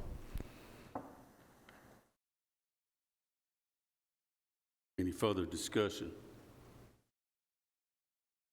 Call roll, Mark. Commissioner Johnson? No. Commissioner Piercy? Yes. Commissioner Srinion? Yes. Commissioner Gooch? Yes. Commissioner Harris? No. Commissioner Irvin? yes. Commissioner P? No. Motion passes 4-3. Okay, now we go to item 19, a detailed resolution authorizing the issuance of general obligation bonds for a solid waste transfer station. Michael, you want to explain that a little more? Yes, so because it's the first time you're hearing it, you had the initial, this is the detailed resolution. It says not to exceed $20,300,000. I want to explain again that is the estimated on closing costs. On top of that, there's an underwriter's discount we have to pay. I hope that estimate is high. That's what we're assuming. And then I'll reiterate, if this does come out of commission, this will all go into one bond issuance. Anyone else have any questions for Bishop? If not, I'm going to allow him to go sit down. May I ask a quick question? I think the rules were suspended. Are we back in session? The rules were suspended. I believe we need to go back. Well, that was just for him to come forward to talk, but no, we're still in session. Okay, thank you. Just Any other questions for Bishop? If not, you can go ahead and have a seat. Thank you. Okay, you've heard Michael's explanation there. Do I hear a motion? Item 19. I'll make the motion to move it forward also, Chairman P. I have a motion. Do I hear a second? And a second. Any discussion? Call roll. Commissioner Johnson? No. Commissioner Piercy? Yes. Commissioner Srinion? Yes. Commissioner Gooch? Yes. Commissioner Harris? No. Commissioner Irvin? yes. Commissioner P? No. Motion passes 4-3. Okay, next is item 20, and Michael will be handling the next few amendments that we've got coming up. And if you would, go ahead and start, Michael. So item 20 is an election budget amendment. The reason it's coming from us is because there were some items that were delayed. I believe it was cases for some voting machines. If y'all remember, we got a grant from the state last year that allowed the Election Commission to purchase new voting machines. This is a continuation of that. So you'll see that there's the revenue and offsetting expense for $34,000 for this budget amendment. Any questions? If not, I will entertain a motion. So moved. Have a motion and a second. Discussion. Call roll, Mark. Commissioner Johnson? Yes. Commissioner Piercy? Yes. Commissioner Shrevepant? Yes. Commissioner Gooch? Yes. Commissioner Harris? Yes. Commissioner Irvin? Yes. Commissioner P? Yes, motion carries. Item 21. All right, so item 21, if you remember, last year, we received $50,000 from the Local Assistance and Tribal Consistency Fund grant. We did not spend any of that, so that went into restricted fund balance. This budget amendment budgets that $50,000 from prior year and accounts for another $50,000 that we will receive this year. So that's why you see it coming out of restricted fund balance. But this budget amendment budgets $100,000 for that grant in appropriations this fiscal year. And that was a no match grant. That's correct. So moved. Have a motion and a second.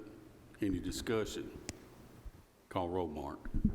Johnson? Yes. Commissioner Piercy? Yes. Commissioner Shrevepant? Yes. Commissioner Gooch? Yes. Commissioner Harris? Yes. Commissioner Irvin? Yes. Commissioner P? Yes, motion carries. Item 22.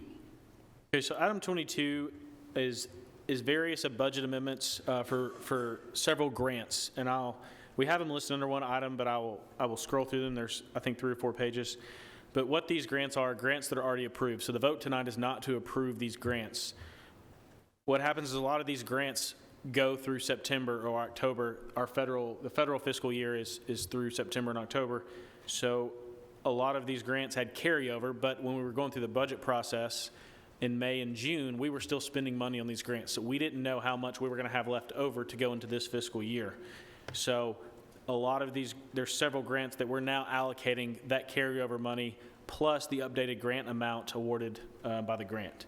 So the first one we're going to have is all of these grants are related to recovery court.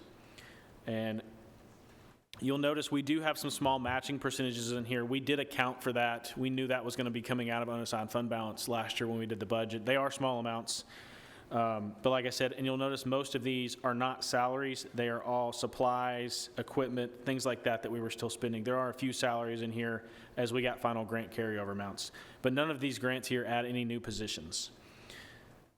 But the first one is for recovery court. It has 3 grants. And I'll take any questions on those grants if you have any. Any questions from the committee? Any of these monies, and this is normal situation, that's left over at the end of the year goes to general fund, so they get switched back. And that's mainly what this is, if I'm not mistaken, Michael. And then the second page, all of these grants are going to be related to the sheriff's office. The sheriff's office is back there. Steve is back there to answer any questions. The one thing I will add that we did go ahead and include on this one is earlier tonight you approved the JAG 23 grant. We did go ahead and put the final dollar amount on this budget amendment to account for that. All of the other grants were already previously approved. The largest one here is for the body-worn cameras grant. So you will see a portion coming out of unassigned fund balance for that. That is our 50% match on that grant that was approved last year. But any questions on that? No, or hearing no questions, I'll entertain a motion. I still got a few more. Oh, I'm sorry. So the next one is part of our litter grant that we get from the state. This differs from the grant, from the reimbursement that you heard earlier tonight, where we got money with a contract to the state to help pick up trash per mile. This grant is for training and education for litter prevention. We knew this was coming. We just didn't know the dollar amount last year. This was already approved. This is the dollar amount that shores up that grant we estimated last year, and this is the rest of that grant and our matching portion. And then I have one more for the ambulance service fund, and this is for our COSAP and MELAB grant. And again, these grants were already approved, but this is the carryover amounts and then the updated amounts that we received this fiscal year for both of these grants. That's the end. Got them? All right. Questions for Michael on these grants? Motion to approve. Motion to approve the grants. Second. Second, 2 seconds there. Quick question. Mr. Irvin. On the ambulance, the requested increase does not equal the requested decrease? Me and Mark both laughing. money to fund balance. I'm just trying to make sure it balances. It balances, It trust does. me. So we are actually increasing their assigned fund balance because we based a lot of this on estimates at the end of the year. And so based on our estimates, you're going to be increasing fund balance because keep in mind when you enter a budget amendment, it is the opposite of debits and credits. But I promise you that it does increase because we did, me and Mark both sat in the office and looked at that and redid it, and it actually increases fund balance for the ambulance service fund. Thank you, fair enough. Any other questions? Call roll, Mark. Commissioner Johnson? Yes. Commissioner Piercy? Yes. Commissioner Shrino? Yes. Commissioner Gooch? Yes. Commissioner Harris? Yes. Commissioner Irvin? Yes. Commissioner P? Yes. Okay, motion carries. 23, we saw this the other night in Public Works, Building Resilience, Infrastructure, and Communities FY 2021 grant. That had to do with the flooding over off of Old National Highway. Anyway, Michael, I don't see the road board here. I know Commissioner Johnson knows about this and Commissioner Piercy and myself, but basically this is money to help mitigation flood damage in that area. I know Commissioner Johnson, Anthony Johnson's, that's probably part of your area back there. I know you're aware of those flood areas, but this is actually doing a study that will help us keep these areas from flooding. That's what that grant's all about, and we'd actually like to be able to do that for the whole county. But This grant is for $45,000 and does have a match of $15,000. In speaking with the highway department, this is included in their budget, and that's why you do not see a budget amendment attached tonight, that they did anticipate this and have the match already in their budget. Johnson, you got anything you want to add to that? So moved. And a motion to approve this grant, do I hear a second? And a second. Any discussion? Call roll, Mark. Commissioner Johnson? Yes. Commissioner Piercy? Yes. Commissioner Shrino? Yes. Commissioner Gooch? Yes. Commissioner Harris? Yes. Commissioner Irvin? Yes. Commissioner P? Yes, motion carries. Other business. Unfortunately, I'm going to keep y'all here for a few minutes more. And I've got three things that I want to mention. First, Sonia sent a reminder that we are due to give Michael his evaluation. You should have received a survey form in your email. If you've been unable to get that survey taken care of, contact her office. She'll help you with it. But anyway, we need to get that by our next meeting. We need to go over those survey results. Some of them are already in. This is something we'll do annually. I assume we'll be doing Sonia's too, Commissioner Harris. Is that correct? All right. So you'll probably be getting a survey, or at least the people on steering will be getting a survey for Sonia, if not all the commissioners. Secondly, I want to... I'm sorry, Mr. Chairman, has she already sent that out? She has sent that out. It's been out for, what, a couple of weeks, Sonia? You can come forward and mention that if you would. I just marked all yeses for you, Commissioner Gooch. I hope that was okay.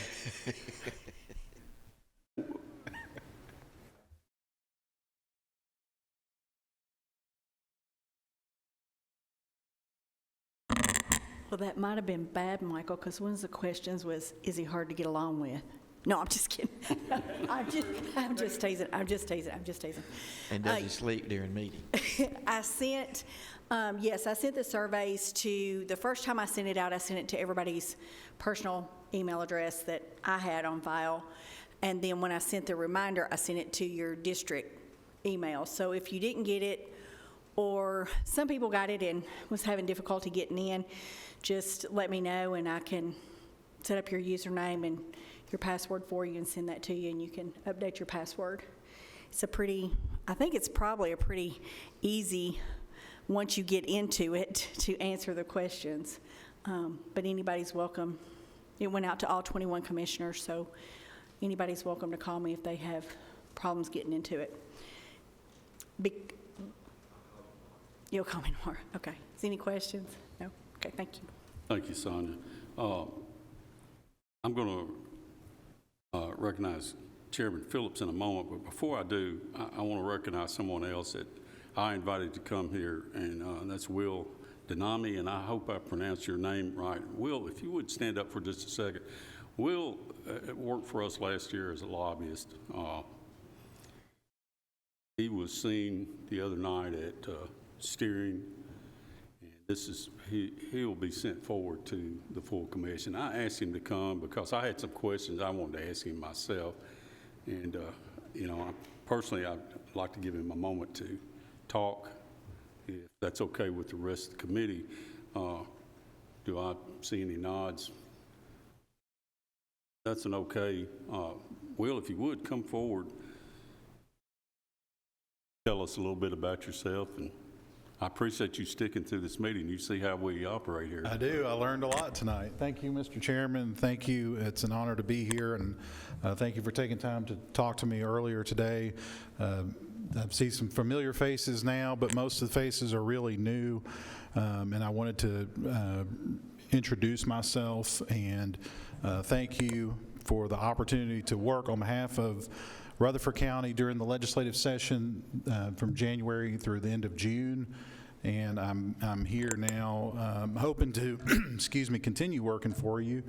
That's what I would like to do, and there are a number of important items that in my mind we need to be doing immediately. In terms of impact fees, we've talked about tonight, you discussed alternative revenues, things that are very important. That's what I was working on during session. And again, I just wanted to introduce myself, and I appreciate the chairman allowing me to speak. And I know it's a long meeting. I could either answer questions now or stay and answer any questions that you may have, if that's appropriate. Well, I appreciate that. And one thing that I've told the mayor and anybody else that bothered to ask my opinion is the problem I had with hiring a lobbyist is not getting reports back. And we've got a method now where this gentleman, if he's approved by the full commission, will be reporting back to our steering monthly and giving a report. And the way I understand it, a report at the end of the session, which we didn't get this year. Anyway, thank you, Will, and I appreciate your time. Any questions for him before he? Mr. Chairman, this will be coming up for the full commission. That's my understanding. It's on the agenda for next Thursday. FYI, my no vote will be changed to a yes vote in the full commission. Well, thank you. I appreciate that, Commissioner Johnson. Thank you. Any other questions or comments for Will? He's going to stick around for a minute if somebody'd like to speak to him. Chairman Harris. Mr. Chairman, Will was passed through steering 4-3. I have always said, no matter what, if my steering committee votes for something, whether I agree with it or not, I'll always go with them. So I am a yes vote for Will. I think Will's a very impressive guy, and I think that he'll do a good job for us. And then I think once we get the reports and get to know him more, then we'll get a better idea of what he does. So, thank you, Mr. Chairman. Well, thank you. Thank you. Since we're talking about votes, I don't know how I'm going to vote will go to a yes vote. So, thank you. That's nice. We don't even have a motion or a second here, so this is discussion, by the way. But again, Will, thank you very much, and he'll be here if any of you want to talk to him. Thank you, sir.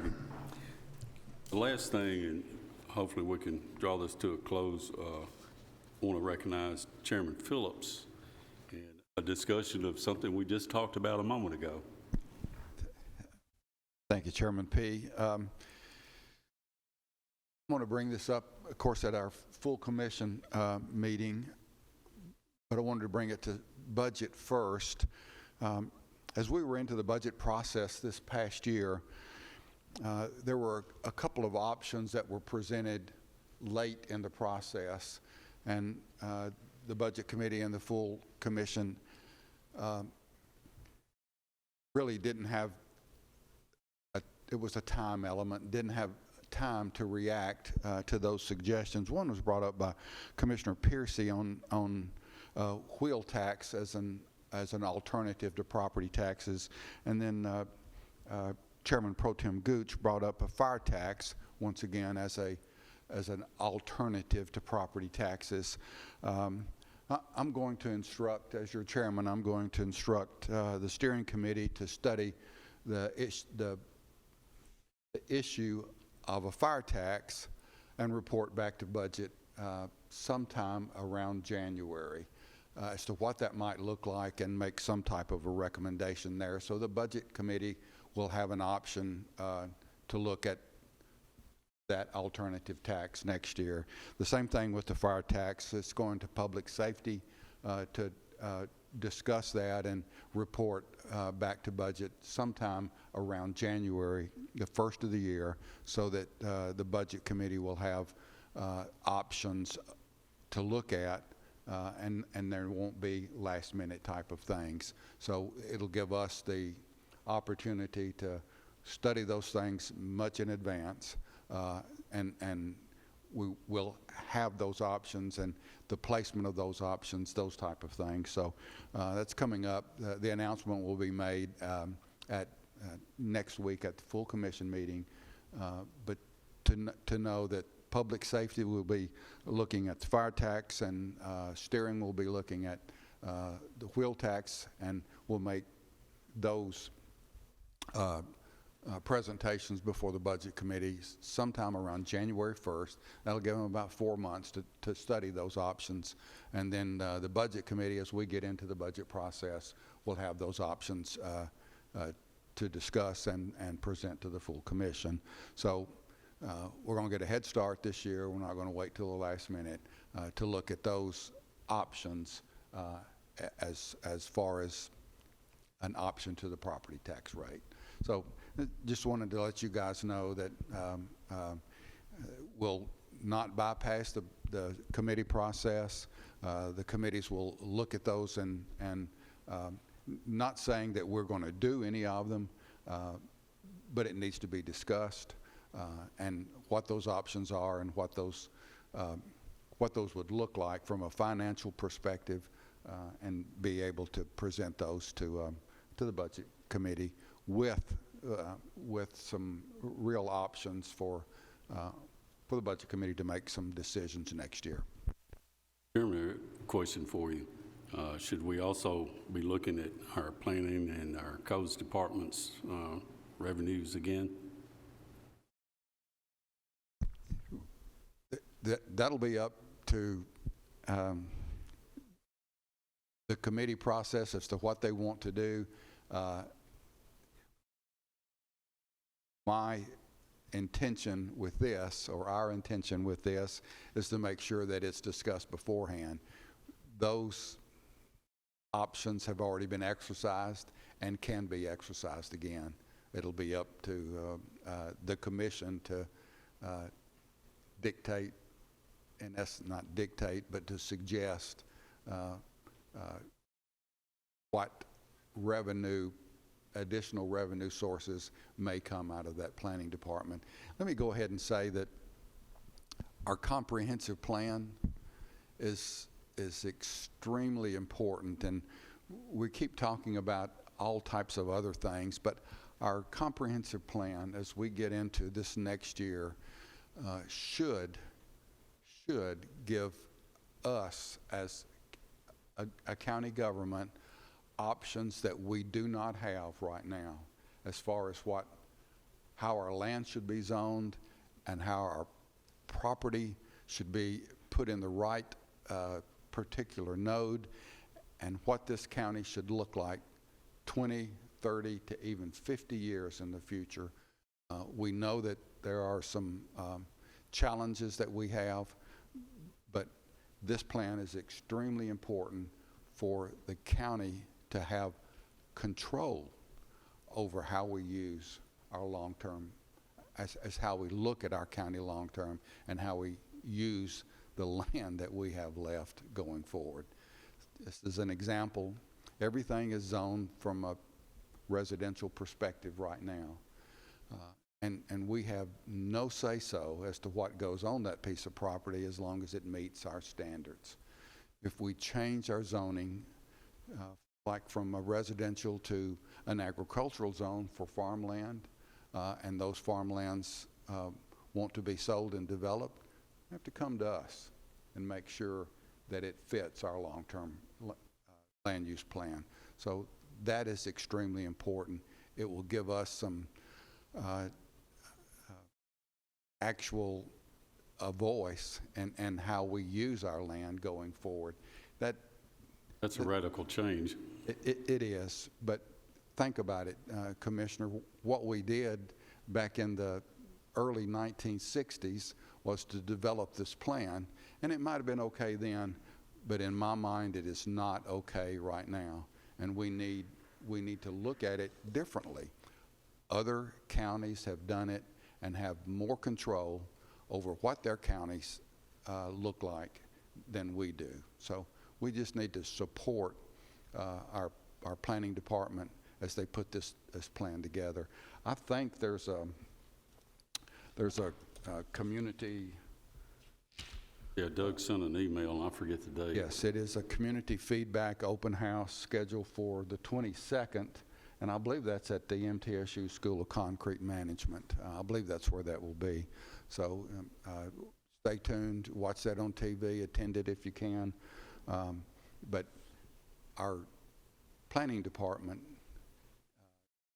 raised fees and permits at the suggestion of Public Works, and that's where that should come from again next year.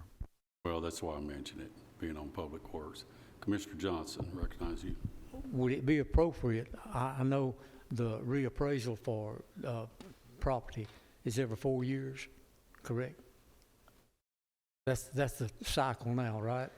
I think that's statutory, 4 years. Okay. Would it be appropriate for, there's nothing constant but change. Would it be appropriate to change that every 2 years because the valuations fluctuate? It's so liquid. You're asking me a question that I'm not sure I'm qualified to answer, but I understand that it's possible. Do you think that merits some thinking about? I think that we ought to talk to our property tax assessor and get his opinion on it, but I think that's a possibility. Well, I can tell you what his opinion is going to be. I think he'd be very agreeable to it. Any other discussion? Any other business? Hearing none, we're adjourned.